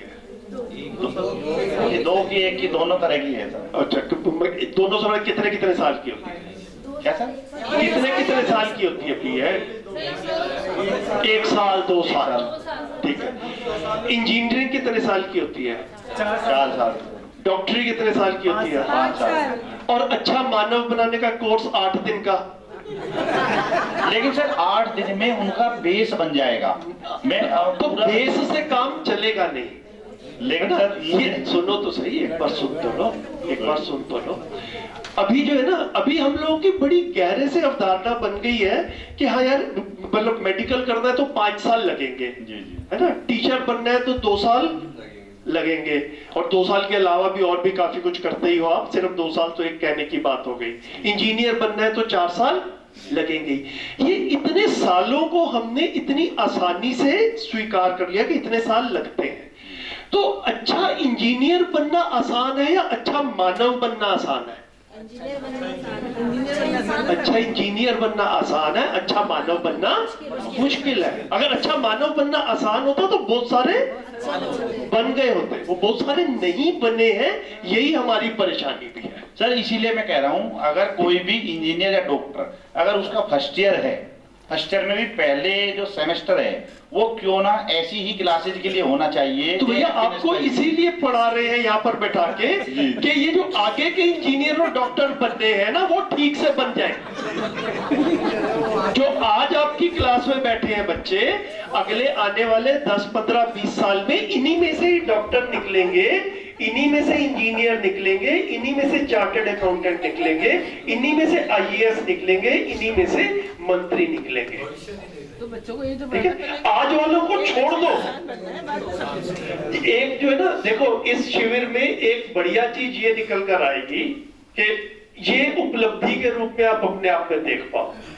हम लोगों की अभी काफी सारी पीड़ाएं ना हमारी उम्र के लोगों से है, क्या हमारे से बड़ी उम्र के लोगों से है, और हम चाहते हैं कि भैया ये बदल जाए तो मामला ठीक हो जाएगा। ये नहीं बदलने वाले है ना, इनमें से कोई विरला ही बदलेगा। सोम भैया कहते हैं बड़ा अच्छा, मतलब मेरे को लगता है मृत्यु बड़ी सुखद घटना है ना। जो नहीं बदलता उसका वही उसका जो है वो हल है। जितने लोग आज आपको तंग कर रहे हैं, समय के साथ साथ या तो वो शरीर मुक्त हो जाएंगे या पद मुक्त हो जाएंगे, तभी नहीं बचता है। ठीक है, जो नए आने हैं उन पे काम किया जाए। नए आनों पे जितनी काम करो, नए आने वालों पे जितना काम करोगे वहां पर रिजल्ट 80% आने की उम्मीद है। ये जो ऑलरेडी 50 साल के हो चुके हैं इन पे मेहनत करोगे, यहाँ पे 5% भी रिजल्ट नहीं आना है। अब आपने मेहनत कहां करनी है ये भी विवेकपूर्ण तरीके से हम ही निर्धारित करेंगे।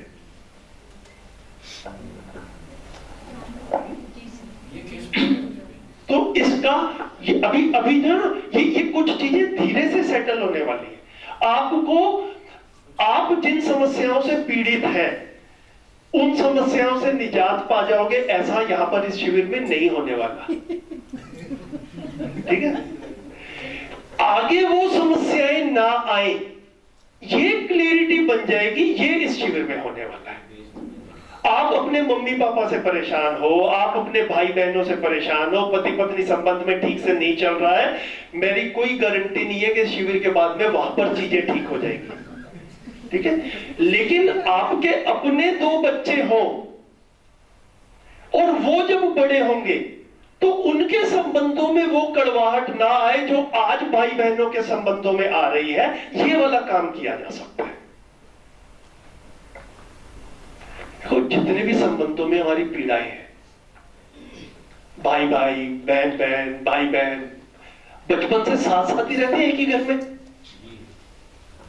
रहते हैं कि नहीं रहते? अपने बचपन के समय की कल्पना करें तो क्या बचपन में लगता था कि स्थितियां ऐसी हो जाएंगी जैसी आज है? लेकिन समय के साथ साथ पता भी नहीं चला, 30-40 साल निकल गए और स्थितियां जो वो खराब हो गई। क्यों? क्योंकि ध्यान नहीं दिया था। आज भी घर में 2 बच्चे हैं, हिस्ट्री इज रिपीटिंग इटसेल्फ। ध्यान नहीं देंगे तो आने वाले 30-40 साल में ये 2 बच्चे भी जो आज 10-10 साल की उम्र के हैं, 10-15 साल की, 5-10 साल की, ये भी जब बड़े होंगे तो इनकी भी आपस में दूरियां ऐसे बढ़ जाएंगी जो अपने आसपास आज इतनी दिखती है। तो यहां पर काम किया जाए, जिन पीड़ाओं से हम गुजरे हैं उन पीड़ाओं से आगे वाली पीढ़ी ना गुजरे, ये जो है ये करने लायक काम है।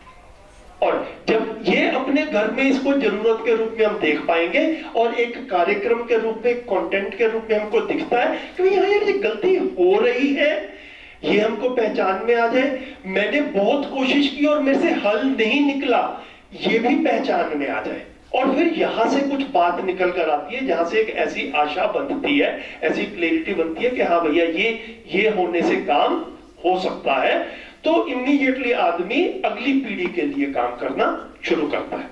अगली पीढ़ी में जो आपको भी अभी 1 घंटा पहले कह रहा था, घर के बच्चों के लिए इस कार्यक्रम की जरूरत महसूस होगी तो ये क्लासरूम तक जाएगा भी, और सिर्फ क्लासरूम को ही मन में रख के बात करेंगे तो फिर वो पता नहीं कितना जाएगा या नहीं जाएगा। सर अगली पीढ़ी की संभावना आनी ही नहीं है, इसलिए कि घर में अब 2 बच्चे हैं, एक बच्चे ज्यादा है ही नहीं, 2 बच्चे मुश्किल से हैं। कोई नहीं, तो भैया संबंधों में जो कड़वाहट होती है वो सिर्फ भाई बहन संबंध में नहीं होती है। नहीं, मैं संबंधों को भी गिनवा देता हूं, है ना। संबंधों में माता पिता का संतान के साथ में भी एक संबंध रहता है। मैं काफी बार अपने आसपास बड़ी क्लियरली देख पाता हूं, बिल्कुल स्पष्टता से, मैं इसमें कोई फेरबदल करके या कुछ नहीं, एक ही घर में नीचे बुजुर्ग मम्मी पापा रह रहे हैं और फर्स्ट फ्लोर पे 40-50 साल वाली उम्र के जो अगली पीढ़ी है अपने बच्चों के साथ में रह रही है, और इकट्ठे बैठ के खाना नहीं खा पाते। नीचे का खाना अलग बनता है, काफी बार बुजुर्ग नीचे जो रह रहे हैं वो 80 साल के हो गए, खाना नहीं बना पाते, उनका खाना बनाने के लिए कोई बाहर से हेल्प आती है। अपने बच्चे फर्स्ट फ्लोर पे रह रहे हैं, उनके साथ में खाना खाने वाली स्थिति नहीं बनती है। सर ये डिपेंड करता है हम कैसे वातावरण में रह रहे हैं। अब तो वो तो डिपेंड करता ही है भैया, मैं ये नहीं कह रहा कि आपके घर की ऐसी परिस्थितियां हैं, लेकिन परिस्थितियां खराब है ऐसा हमको दिखता है कि नहीं दिखता है? मैं भैया जी अपनी नहीं बता रहा, हाँ, परंतु अभी परिवार किस प्रकार से है, संयुक्त परिवार है या व्यक्तिगत परिवार है। अभी जो हमारे ग्रामीण परिवेश में निवास करते हैं हम लोग, जो ये है ना जिंदे हैं जो हमारे मम्मी पापा, उनके तो बहुत ज्यादा करते ही हैं। अभी जो काम करते हैं उनके बिना नहीं करते, निर्णय मम्मी पापा ही लेते हैं। जो हमारे एक्सपायर भी हो गए उन्हें भी हम पूजते हैं, उनके हम श्राद्ध निकालते हैं, देवता बना रखा वहां पूजने जाते हैं। तो आज भी हमारी श्रद्धा है। और रही परिवार की बात, अभी भाई बता रहा था कि परिवार तो आगे समाप्ति हो जाएंगे, 1-1, 2-2 बच्चे हैं, ना बुआ होगी, ना मौसी होगी, ना चाचा होगा, ना ये होंगे। ऐसा नहीं है, परिवार का एक बहुत विस्तृत रूप है। अगर आप में जाओगे तो परिवार के 50 लोग होते हैं, हम उसे भी परिवार मानते हैं। तो जो परेशान करता है तो उसके लिए सदा तैयार रहते हैं। तो ये बदलाव है और हमें जो है अपनी पुरानी व्यवस्था पे आना पड़ेगा। पहले पुरानी व्यवस्था ठीक थी कि पहले बड़े खाएंगे उसके बाद जो है छोटे खाएंगे, पहले बड़े का आदर होगा। और ऐसा भी देखा गया कि एक परिवार में 3 भाई हैं तो बड़े वाला चौधरी है, वो कुछ नहीं करता, केवल बाहर जाता है, पंचायत करता है, उसके वो करता है और जो एक काम करता है पूरे दिन, परंतु निर्णय वो बढ़ा ही लेता है अपनी। तो अभी सारी व्यवस्था कुछ है, चाहे 1-2% हो या कितनी हो, अभी मतलब ऐसा नहीं है कि बिल्कुल विलुप्त हो गया है। हमें जो उन बातों को पकड़ना है और उन पे ही चलना है कि किस प्रकार से हमें सहयोग करना है, ये करना है। तो ऐसा मेरा अपना विचार। बढ़िया बढ़िया, अभी करते हैं बात। अनिल भाई कुछ शेयर कर रहे हैं, फिर हम अपना कंटिन्यू करते हैं। थैंक यू भैया। हाँ दोस्तों मुझे निकलना था तो मुझे लगा कि हम नमस्ते करके जाएं। तो 1-2 सूचनाएं हैं कि ऊपर आपके पास 2 वो पानी के जग रखे हुए हैं, मेरे जग, उसमें साथ साथ एक गर्म पानी का रखा हुआ आपको मिलेगा। कुछ साथियों का कंसर्न था तो वो आपके पास रहेगा, आप वहां से पानी ले सकते हैं। पानी का एक जग यहाँ भी रखा हुआ है, अगर शिविर के समय आपको महसूस होता है जिन साथियों ने बोतल नहीं लिया है तो यहाँ से आप पानी पी सकते हैं, बाकी किचन में है ही। दूसरा, एक दिन हम लोगों ने स्टे किया है यहाँ पे, तो कुछ साथियों का आपस में परिचय वगैरह सब हो गया है। शिविर का कुछ डिसिप्लिन भी हम मेंटेन करके चलेंगे कि जैसे सोने का उसका भी थोड़ा, शिविर की शुरुआत जल्दी होती है तो माइक चल गया तो जैसे चला गया, कोई बात नहीं, मेरी आवाज जा रही है। शुरुआत थोड़ा जल्दी होती है तो इसलिए सोने का भी एक समय की जरूरत हमको रहती है कि 5 घंटे 6 घंटे नींद हमारी होनी चाहिए। तो कई बार साथी हमारे पास इकट्ठा मिलते हैं तो बहुत सारी बातें होती हैं, तो चूंकि डॉर्मेट्री में एक डॉर्मेट्री में बात होती है तो दूसरी तीसरी में अपने आप को फ्लोट होती रहती है। हमें लगता है कि दीवारें हैं, लेकिन वो बगल वाले को समझ में नहीं आता, क्योंकि हम लोग लंबे समय तक यहाँ पे रहे हैं, तो इसका एहसास है। तो प्लीज समय के साथ साथ थोड़ा 10 बजे 11 बजे जो भी आपको एक डिसिप्लिन बनाइए, उस समय आप वो कर दिए। और जब भी आप अर्ली उठ जाते हैं बहुत अच्छी बात है, लेकिन दूसरा साथी अगर अर्ली नहीं उठना चाहता है, उसको लगता है कि हमको 6 बजे उठना है, 5 बजे उठना है, तो उसको उसके कंफर्ट का भी हम थोड़ा ख्याल रखें। ये बातें की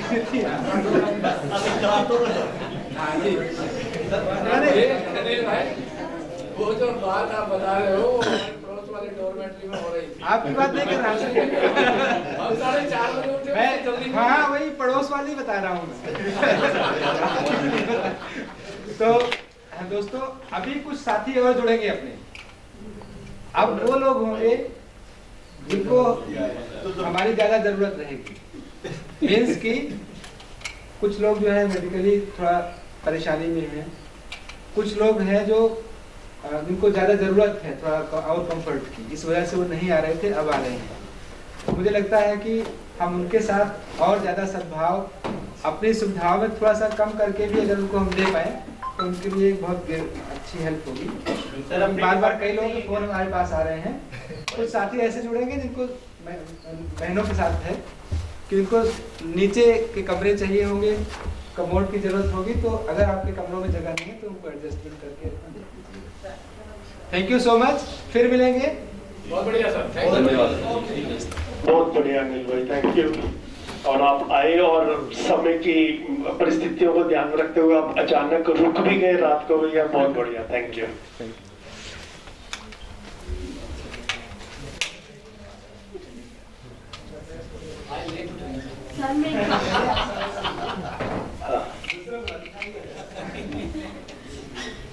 बोलो, माइक ले लो।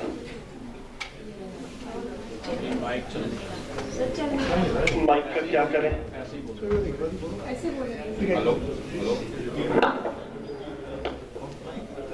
इस फील्ड की छोटेपन से जब मैं 12-13 साल की थी कि जब हम कोई गलती करते हैं तो उस गलती से कुछ बिगड़ता है या अव्यवस्था आती है। ये शब्द तो अभी मिला, लेकिन तब समझ में आता था कि अव्यवस्था आती है, और अव्यवस्था का जो परिणाम होता था वो दुख होता था, और मैं दुखी नहीं होना चाहती थी। तो मुझे ऐसा लगता था कि अगर कोई गलती हो रही है तो गलती से दुख मिलेगा तो करना नहीं है। तो अपना अब देखो, अब कल्पना में लाया जाए कि आप जब छोटे थे तो आपको ऐसा लगता था। हम जितने लोग बैठे हैं हम भी कभी छोटे रहे होंगे, क्या हमको नहीं लगता होगा ऐसा? आपको क्या लगता है? तो सर मैं इसमें ये प्रश्न ये कहना चाहती थी कि जैसे हम मानव हैं और मैं खुद में एक मानव हूँ, तो मैं जीव से भी जुड़ी हुई हूँ, मैं प्राण से भी जुड़ी हुई हूँ, पदार्थ से भी जुड़ी हुई हूँ, और तीनों ही अवस्था में मैंने कुछ ना कुछ योगदान दिया है जो कि अवस्था के रूप में है। मुझे लग रहा है व्यवस्था है, या मैंने ध्यान नहीं दिया है, पर है अव्यवस्था। तो क्या ऐसा भी कोई नियम है कि क्योंकि मैंने तीनों अवस्थाओं में अव्यवस्था फैलाई है तो प्रकृति मुझे इसकी सजा देगी, उससे मुझे दुख मिलेगा? तो सर मैं इसमें यहाँ इधर जा रही हूँ, जैसे कि फ्लड होता है या भूकंप आता है, तो उससे पूरा जो हमारा जो डेवलपमेंट मैंने किया या मेरे मानवों ने किया, इस संस्कृति के मानवों ने जो किया, उसका सब खत्म हो जाता है और हम अपनों को खो देते हैं। तो थोड़ा सा मेरे रियल एक्सपीरियंस रहे हैं उस फील्ड में, तो थोड़ा सा मैं कनेक्ट कर पाती हूँ। तो मुझे ऐसा लगता है कि कहीं ना कहीं जैसे मेरे स्वयं के मानव होते हुए कोई गलती हुई तो उसकी सजा मिलती है, तो प्रकृति में मैंने कोई गलती की तो प्रकृति भी अपने तरीके से मुझे सजा देती है। तो ये मेरी जरूरत हो जाती है कि मैं व्यवस्था के साथ ही जीऊँ, ताकि आने वाले वक्त में निश्चितता बने, अनिश्चितता ना बने, मैं किसी अपने को ना खो दूँ। तो ये मुझे ऐसा लगता है सर। इसी कारण ये हुआ कि मैं पिछले 4 साल से प्लास्टिक का यूज़ नहीं करती। इवन एक बिस्किट का पैकेट भी मैं नहीं खरीदती क्योंकि प्लास्टिक की पॉलीथीन उसमें आती है। इवन कोई भी चीज़ चाहे वो मैं कितना भी इमरजेंसी हो मैं नहीं लेती। तो उसके लिए जो मुझे मोटिवेशन फैक्टर जो मेरा होता है वो इतना ही होता है कि मैं एक थोड़ा सा भी दुख नहीं लेना चाहती, क्योंकि वो दुख से बहुत तकलीफ होती है। तो सर ये बात ठीक है, तो इन थॉट्स के साथ पे बने रहें, ये धीरे धीरे करके आगे इनको हम ये भी हैंडल हो जाएंगे। तो इसमें भी हमारे को कुछ कहने के लिए नहीं है खास। जो भाई जी ने कहा ना उसका जो है वो मेरे को एक ना, वैसे तो मैं चाहता था कि इस चीज को बाद में रखते हैं, लेकिन अब आपने मुद्दा छेड़ दिया और मुद्दा जो है ना थोड़ा इंपॉर्टेंट है, तो मैं इसको पोस्टपोन नहीं करना चाहता। संबंधों की ही बात है, तो थोड़ा सा जो है ना इसको एक्सप्लोर कर ले आपस में, और हर एक व्यक्ति अपने अपने में एक्सप्लोर करेगा। तो मैं यहां पे 2 शब्द लिखता हूं,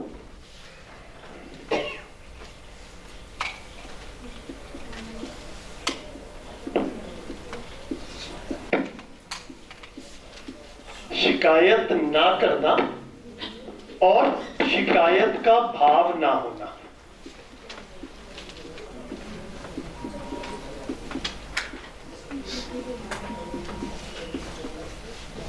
ये दोनों एक ही चीज है या अलग अलग चीज है?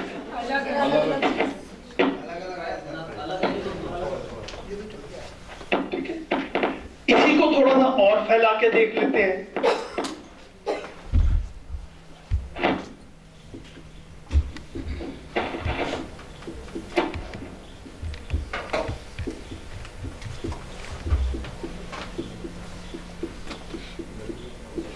सम्मान करना और सम्मान का भाव होना, ये दोनों एक ही चीज है या अलग अलग चीज है?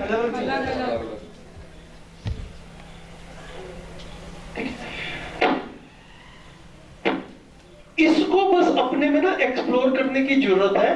कहीं पे मैं इन दोनों में कंफ्यूज तो नहीं हो जाता है ना, कहीं पे मैं इन दोनों में कंफ्यूज तो नहीं हो जाता। मैं काफी बार ऐसा देखता हूं, और इसको अच्छे से अपने में देखा जाए, परिवार को बाद में देख लेंगे है ना, क्योंकि परिवार थोड़ा नाजुक मुद्दा है और इसको थोड़ा सा समय लगता है ओपननेस में लाने के लिए। पहले संस्थाओं के रूप में देख लेते हैं, जैसे स्कूल वगैरह में आप जिन जिन का सम्मान करते हैं, क्या उनके प्रति सम्मान का भाव भी होता है?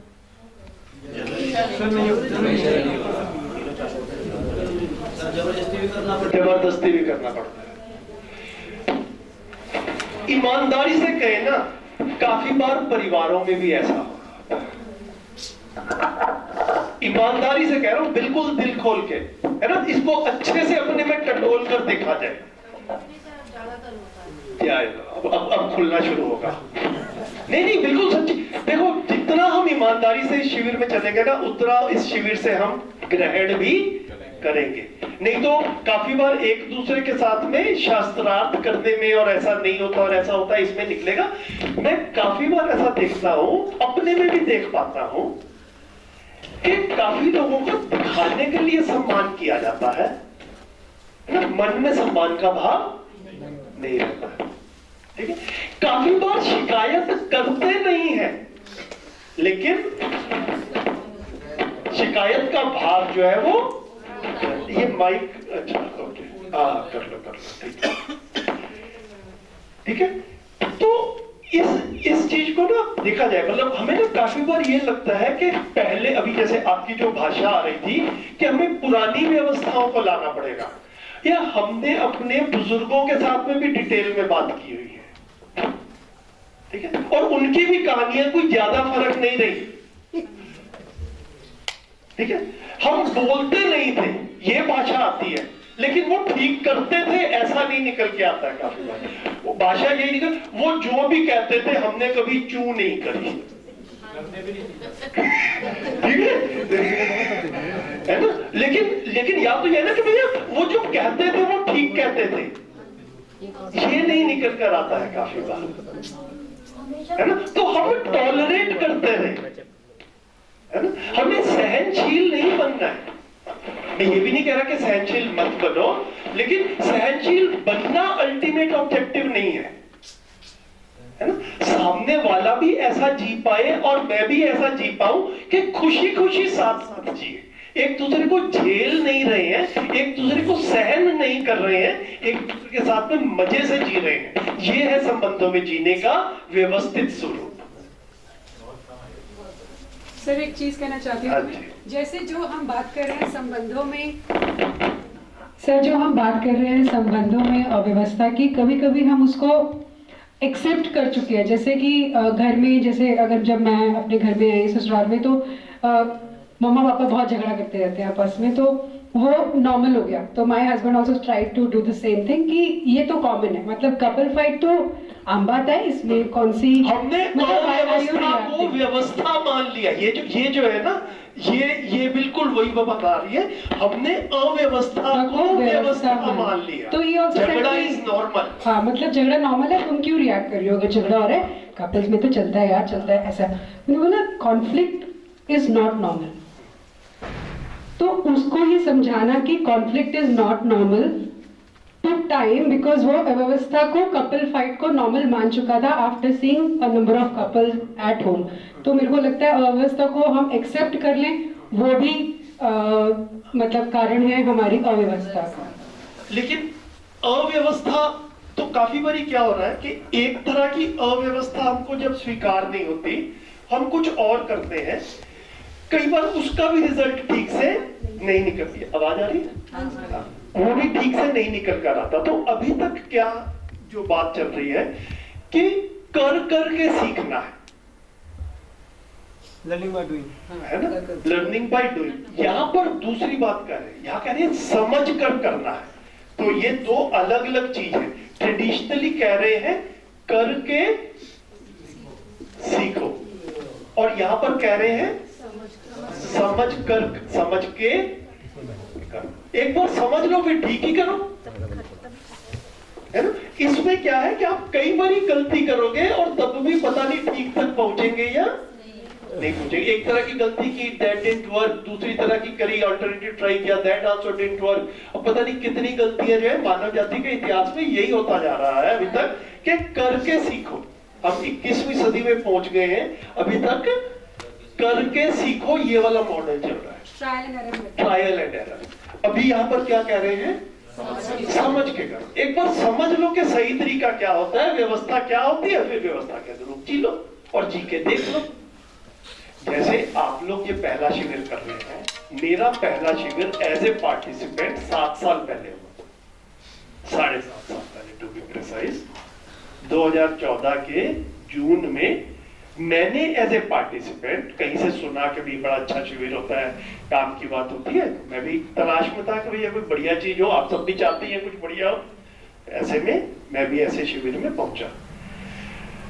तो इन 7.5 साल में मेरे को मतलब ऐसा क्लियरली दिखा पहले शिविर के बाद में कि भाई हाँ, यहां पर जो है ना ये वाला मॉडल जो है ये व्यवस्था की तरफ लेकर जाता है,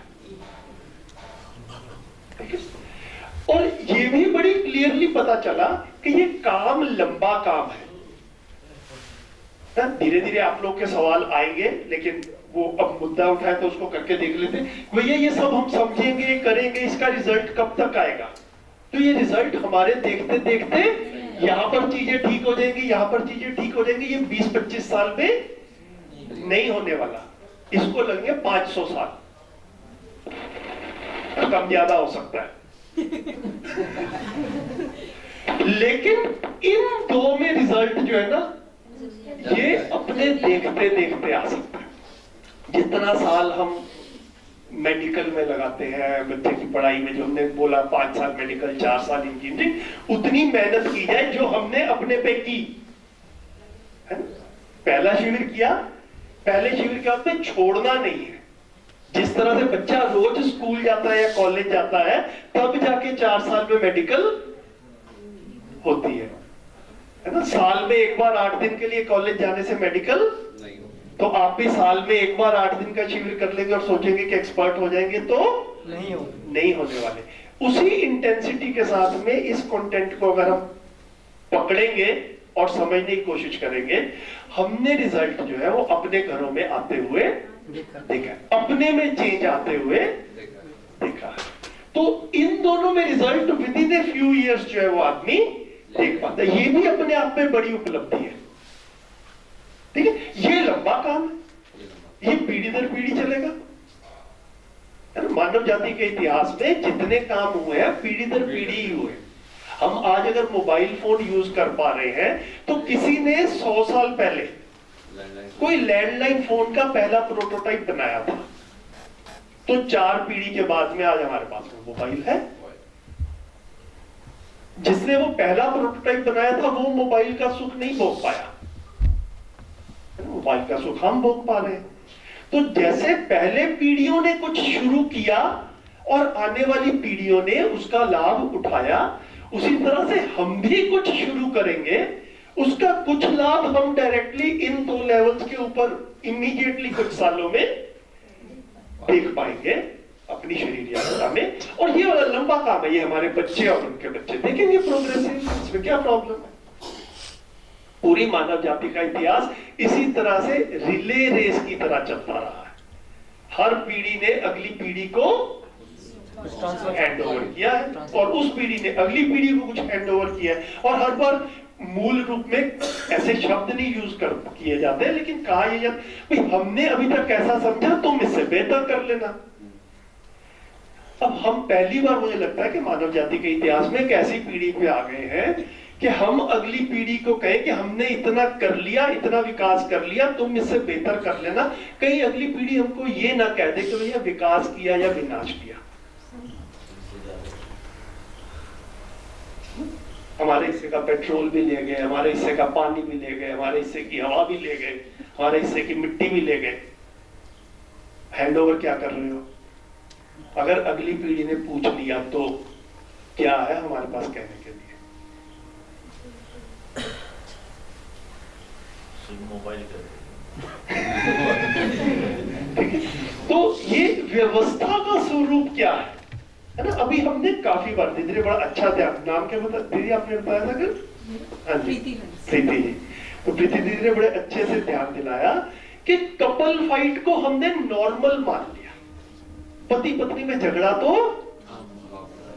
तो हमने अव्यवस्था को व्यवस्था मान लिया है ना। ये एक बिल्कुल अच्छा होता है, शिविर में से ही आप ही की शेयरिंग में से कुछ सुना सुनाया फील किया हुआ आता है, हम उसको बड़े अच्छे से रिलेट कर पाते हैं। तो व्यवस्था का स्वरूप क्या है ये हम शिविर में डिटेल में देखेंगे। वापस इस पे आते हैं जो हम बात कर रहे थे।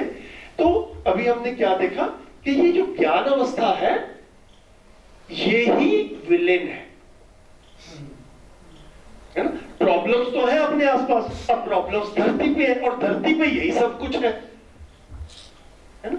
तो इस सब में ये जो है जो कि सबसे अधिक विकसित है, एक बड़ा अच्छा सूत्र है, मानव ही धरती पर ऐसी इकाई है। पहले सुन लो, अच्छा लगे तो लिख लेना, पहले सुन लो, दोबारा बोलूंगा। मानव ही धरती पर ऐसी इकाई है जो सब कुछ समझना चाहता है और सब कुछ समझ भी सकता है। ये ठीक लग रहा कि नहीं लग रहा है ना? मानव ये कुछ नहीं समझना चाहते, ये कुछ नहीं समझना चाहते, ये इनके पास सब कुछ समझने की क्षमता नहीं है। मानव, अब लिखना चाहो तो लिख लो जिसको इंटरेस्ट लगे। मानव ही धरती पर ऐसी इकाई है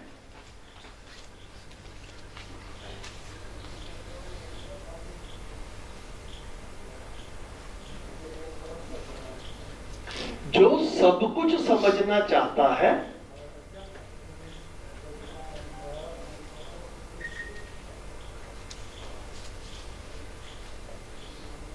और सब कुछ समझ भी सकता है।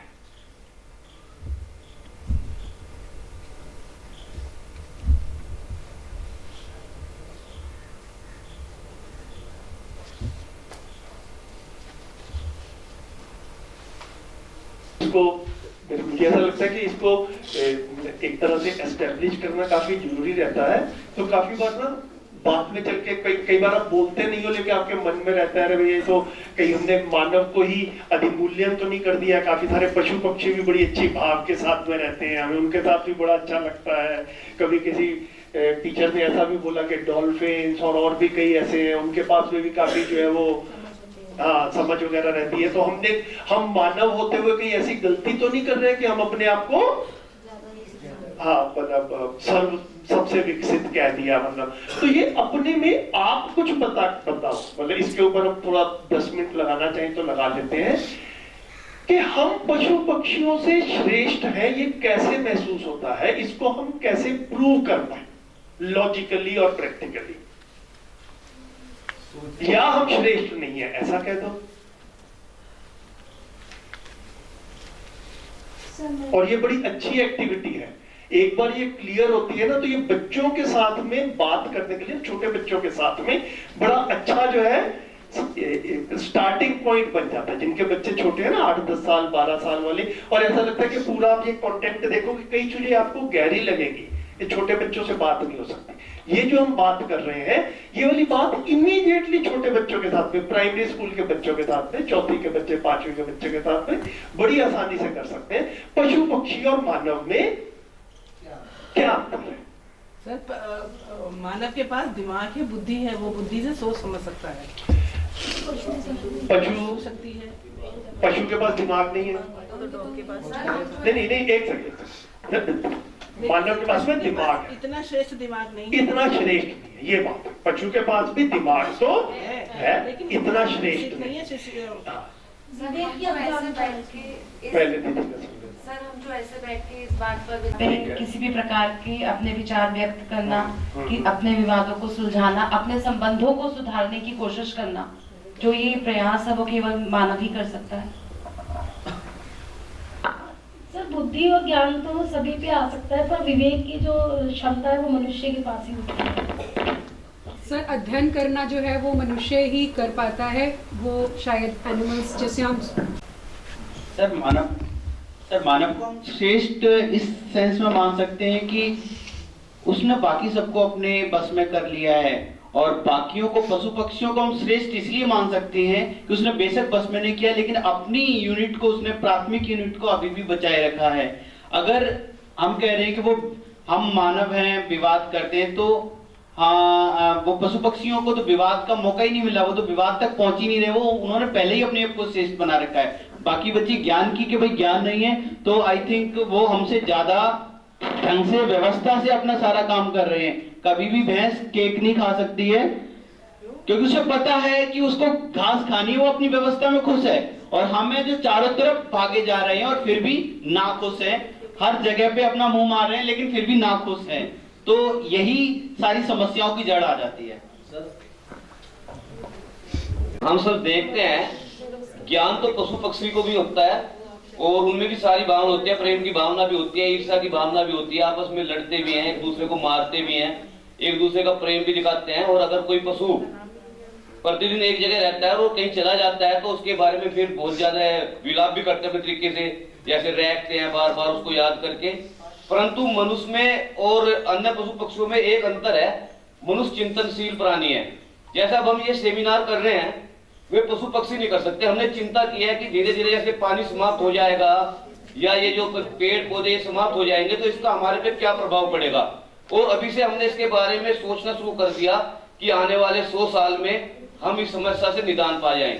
जो और जीव हैं, उनके पास सोचने की शक्ति नहीं है, प्रभाव उन पे भी पड़ेगा, उनको भी ऑक्सीजन की कमी होगी, उनको भी पानी की कमी होगी, परंतु वो चिंतनशील नहीं है। तो जहां तक मेरा मानना यह है कि हम चिंतनशील है, हम आगे के बारे में सोच रहे हैं, ये गलत है या सही है, आगे जाके इसका क्या होगा। वो केवल अपना वही जीवन जी रहे हैं, प्यार मोहब्बत का और ईर्ष्या का। जहां तक मेरा विचार है, मेरा अपना यही विचार है। मैं रखूं थोड़ा सा? जी सर,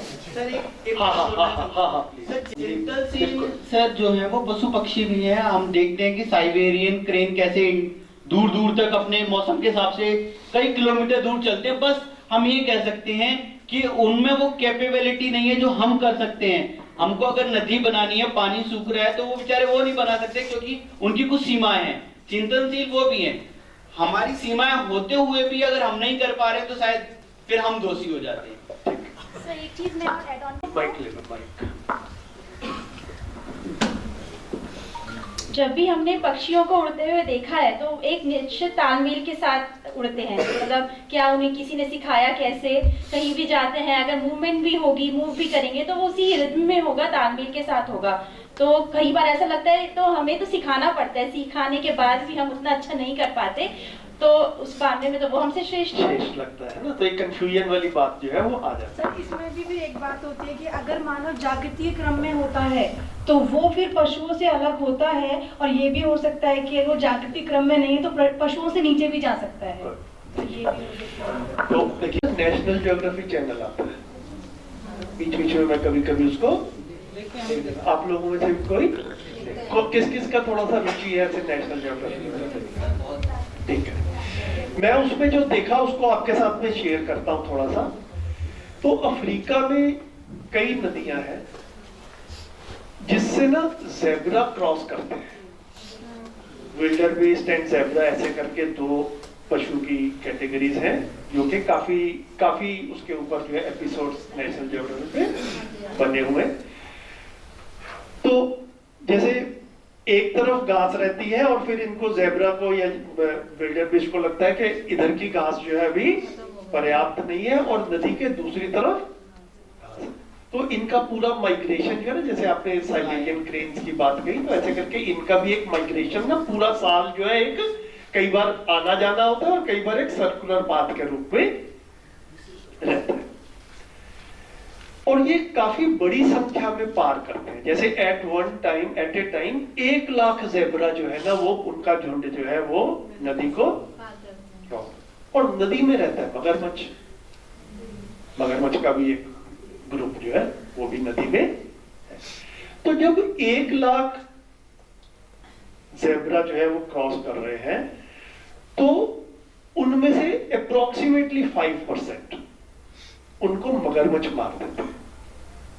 मतलब 5000 के करीब जो है वो हर माइग्रेशन में 5% जो है ना वो दे आर किल्ड।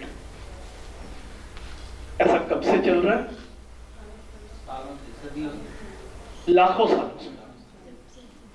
और हर साल ज़ेब्रा जो है वो मगरमच्छ के अटैक के अंडर आ रहे हैं और ऐसा ही चलता जा रहा है। अब मेरे में कल्पना आती है ऐसी कि मानव का भी जब धरती पे प्रकटन हुआ होगा तो मानव को भी कभी नदी पार करने की जरूरत पड़ी होगी,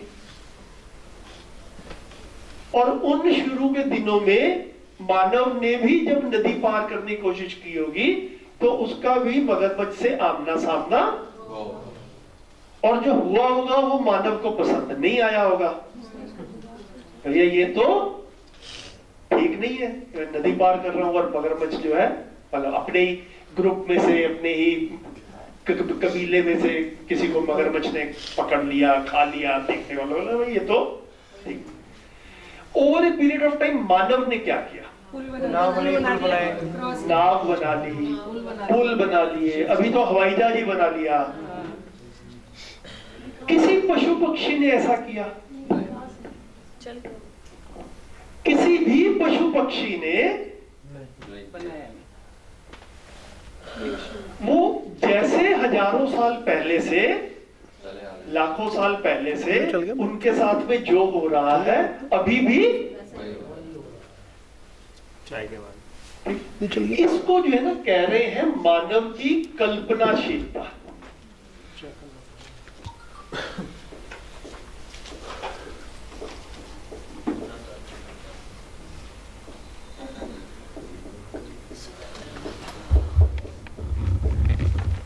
तो प्रकृति से ये 2 वरदान मानव जाति को मिले हैं, कल्पनाशीलता और कर्म। ठीक है, तो हम जितनी भी कल्पनाशीलता के साथ में है, इस कल्पनाशीलता को फैलाने का पोटेंशियल मानव के पास में है। पशु पक्षियों के पास में ऐसा नहीं दिखता है। सर अगर है तो उनपे अभी वो योग्यता नहीं कि वो कर पाए, क्योंकि पशु पक्षी जैसे कहते ना कि बंदर ही हमारे कभी पूर्वज थे, था तो वो भी पशु, ठीक है, लेकिन उसने सालों में इतना वो हासिल कर लिया। अब वो है कल्पना, अगर चिड़िया चाहती है कि मैं मतलब ट्रेन बनाऊं तो वो नहीं बना पा रही है, क्योंकि शायद वो उसके पास पोटेंशियल या फिर योग्यता अभी उसमें नहीं हासिल है। तो मतलब तो ये अब हमारे लिए शोध का विषय है कि वो करना चाहती है और कर नहीं पा रही है, या वो करना चाहती है ये भी उसकी कल्पना में है या नहीं है। ये अपने में शोध का विषय बन सकता है। हर व्यक्ति इस पे शोध करे। ये जो है ना हम सबके इस पे निष्कर्ष निकलेंगे अपने अपने। ठीक है, यहां पर ये कह रहे हैं कि पशु पक्षी और मानव में जो हम अवस्था कह रहे हैं ना, इस अवस्था का अंतर ही ये है कि इनका जितना पोटेंशियल है वो पोटेंशियल एक स्टेडी स्टेट में है। ठीक है, उसमें और ग्रोथ का अगर पोटेंशियल होता तो किसी में ग्रोथ होता हुआ भी दिख रहा होता, है ना? उन सब में ग्रोथ होता हुआ नहीं दिख। पशु पक्षी, चिड़िया जिस तरह का घोंसला लाखों साल पहले बनाती थी, आज भी मानव भी कभी किसी तरीके से जिस तरह के घरों में आज रहते हैं, पहले कभी मानव नहीं रहता होगा उसमें। मानव को लगा होगा यार कभी हो जाती है बहुत सर्दी, कभी आ जाती है बारिश, है ना? घर में छोटे बच्चे भी रहते हैं तो बारिश में भीग जाते हैं, फिर पता नहीं मतलब स्वास्थ्य खराब हो जाए, कुछ ऊंच नीच हो जाए, बुजुर्ग भी रहते हैं, है ना? खाना वाना भी लाते हैं, गीला हो जाता है, खराब हो जाता है, सुरक्षा नहीं रहती है, मेहनत भी करो बाद में वेस्ट हो जाए, है ना? ये मानव को भी महसूस हुआ होगा और शायद चिड़िया को भी। मानव ने ओवर ईयर्स जो है जो कुछ किया वो हमारे सामने, चिड़िया ने कुछ नहीं किया, जैसा उसका घोंसला था वैसा ही कर रहा। तो ये हम सारे पशु पक्षियों को देखें तो यहां पर जो प्रस्ताव है, प्रस्ताव ये है कि ह्यूमंस के पास में ये दोनों का असीम पोटेंशियल है, इनका सीमित पोटेंशियल है, ठीक है? जितना पोटेंशियल है उतना ये कर रहे हैं। जैसे कि धरती पे कितने मानव रहते हैं? 7 billion, 7 billion, 8 billion, 700 crore, 800 crore, कुछ ऐसे करके, ठीक? धरती पे शेर भी हैं कुछ, उनकी भी कुछ संख्या होगी। अब पूरी धरती पे कितने शेर रहते हैं, कितने मानव रहते हैं, कितने टाइगर रहते हैं, ये सब मानव ने कैलकुलेट करने की कोशिश की। शेर ने कभी कैलकुलेट करने की कोशिश की कि धरती पे कितने शेर रहते हैं? नहीं करेगा। तो उल्टा ये करता है कि मैं अपना एरिया चेक कर लूं, मैं यहाँ कोई नुकसान आ जाए। इसमें एक चीज मैं ये ऐड करना चाहूंगा कि ये मानव ने तो नहीं की, तो सभी मानव सभी कुछ करेंगे इसकी आवश्यकता नहीं है। जैसे सभी मानव टीचर बन जाएंगे इसकी जरूरत नहीं है, लेकिन मानव जाति ने ऐसे टास्क इस चीज को पहचाना कि कुछ लोग जो है वो सिविल इंजीनियर बनेंगे, कुछ लोग डॉक्टर बनेंगे, कुछ लोग पशु पक्षी जगत को सीखने के लिए भी कुछ कोर्सेज होते हैं, जूलॉजी वगैरह और ये सब कुछ जो है ना? तो वो उस एरिया में उनकी एक्सपर्टीज रहेगी। इसको मानव जाति ने रिकॉग्नाइज किया। पशु पक्षियों ने कुछ इस तरह से प्रोफेशंस बना लिए हो, भैया कुछ शेर ऐसा करेंगे, कुछ शेर ऐसा करेंगे, ऐसा कुछ भी नहीं। तो ये जो सीमाएं है ना, ये जो पशुओं में और मानव में, इसको जितना क्लियरली हम देख पाए, नहीं तो काफी बार क्या रहता है कि हम बच्चों को कहानियां भी जो है ना वो पशु पक्षियों की कहानियों से प्रेरणा लेती हुई कहानियां सुनाते हैं। ये जो हैप्पीनेस करिकुलम बनाया है, आपने जितने भी साथी पुराने हैं इन्होंने हैप्पीनेस करिकुलम की एक्टिविटीज और कहानियां क्लास में कराई होगी, बुक्स देखी होगी, इसमें कोई भी कहानी पशु पक्षी की नहीं है, क्योंकि मूल में क्या है कि मानव पशु पक्षियों से, तो मानव को प्रेरणा देने के लिए मानव के एग्जाम्पल्स दिए जाए तो ये ज्यादा सम्मानजनक है। मानव को प्रेरणा देने के लिए मानव के ही उदाहरण दिए जाए तो ये ज्यादा सम्मानजनक है। मानव को प्रेरणा देने के लिए खरगोश की कहानी सुनानी पड़े, ये मानव के लिए सम्मानजनक नहीं है। हमें खरगोश को समझना है, हमें चारों अवस्थाओं को समझना है, क्योंकि मानव तो सब कुछ समझना ही चाहता है। नबी सूत्र लिखा था, मानव ही धरती पर ऐसी इकाई है जो सब कुछ समझना चाहता है और सब कुछ समझ भी सकता है। तो हमें इस अवस्था को समझना है, हमने इस अवस्था को समझना है, इस अवस्था को भी समझना है और खुद को भी समझना है। अभी तक गलती क्या हो रही है कि हमने बाकी बाहर के सबको समझने की कोशिश की, मानव ने खुद को नहीं समझा है।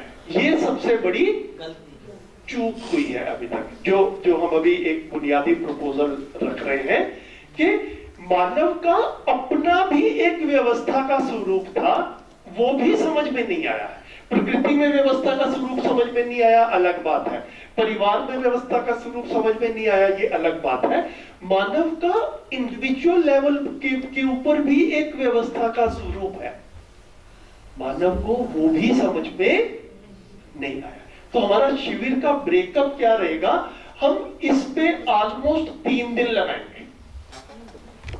स्वयं में व्यवस्था का क्या स्वरूप है,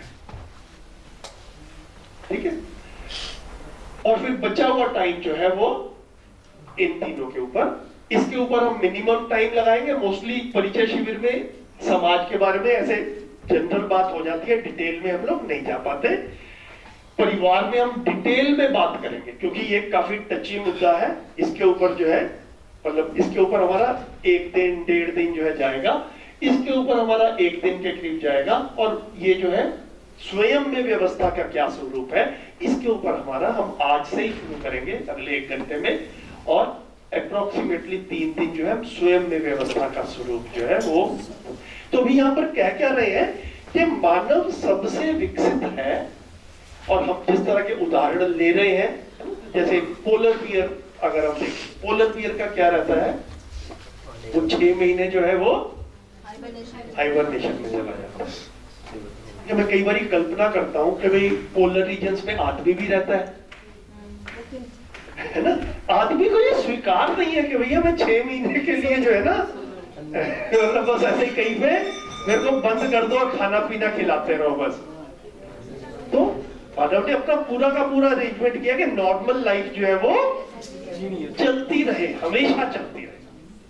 तो ये मानव की कल्पनाशीलता और कर्म स्वतंत्रता, ये 2 वरदान जो है ये हर मानव को प्राप्त है ना? इसको हमने रियलाइज कैसे करना है, हम रियलाइज कर पाते हैं अपनी कल्पनाशीलता को यूज करते हुए, तो हम अगली पीढ़ी को भी एनेबल कर पाते हैं, वो भी अपने पोटेंशियल को रियलाइज कर पाते हैं। अभी हमने सारी की सारी कल्पनाशीलता जो है वो करियर के लिए, पैसे के लिए, मनोरंजन के लिए वहां लगा रखी।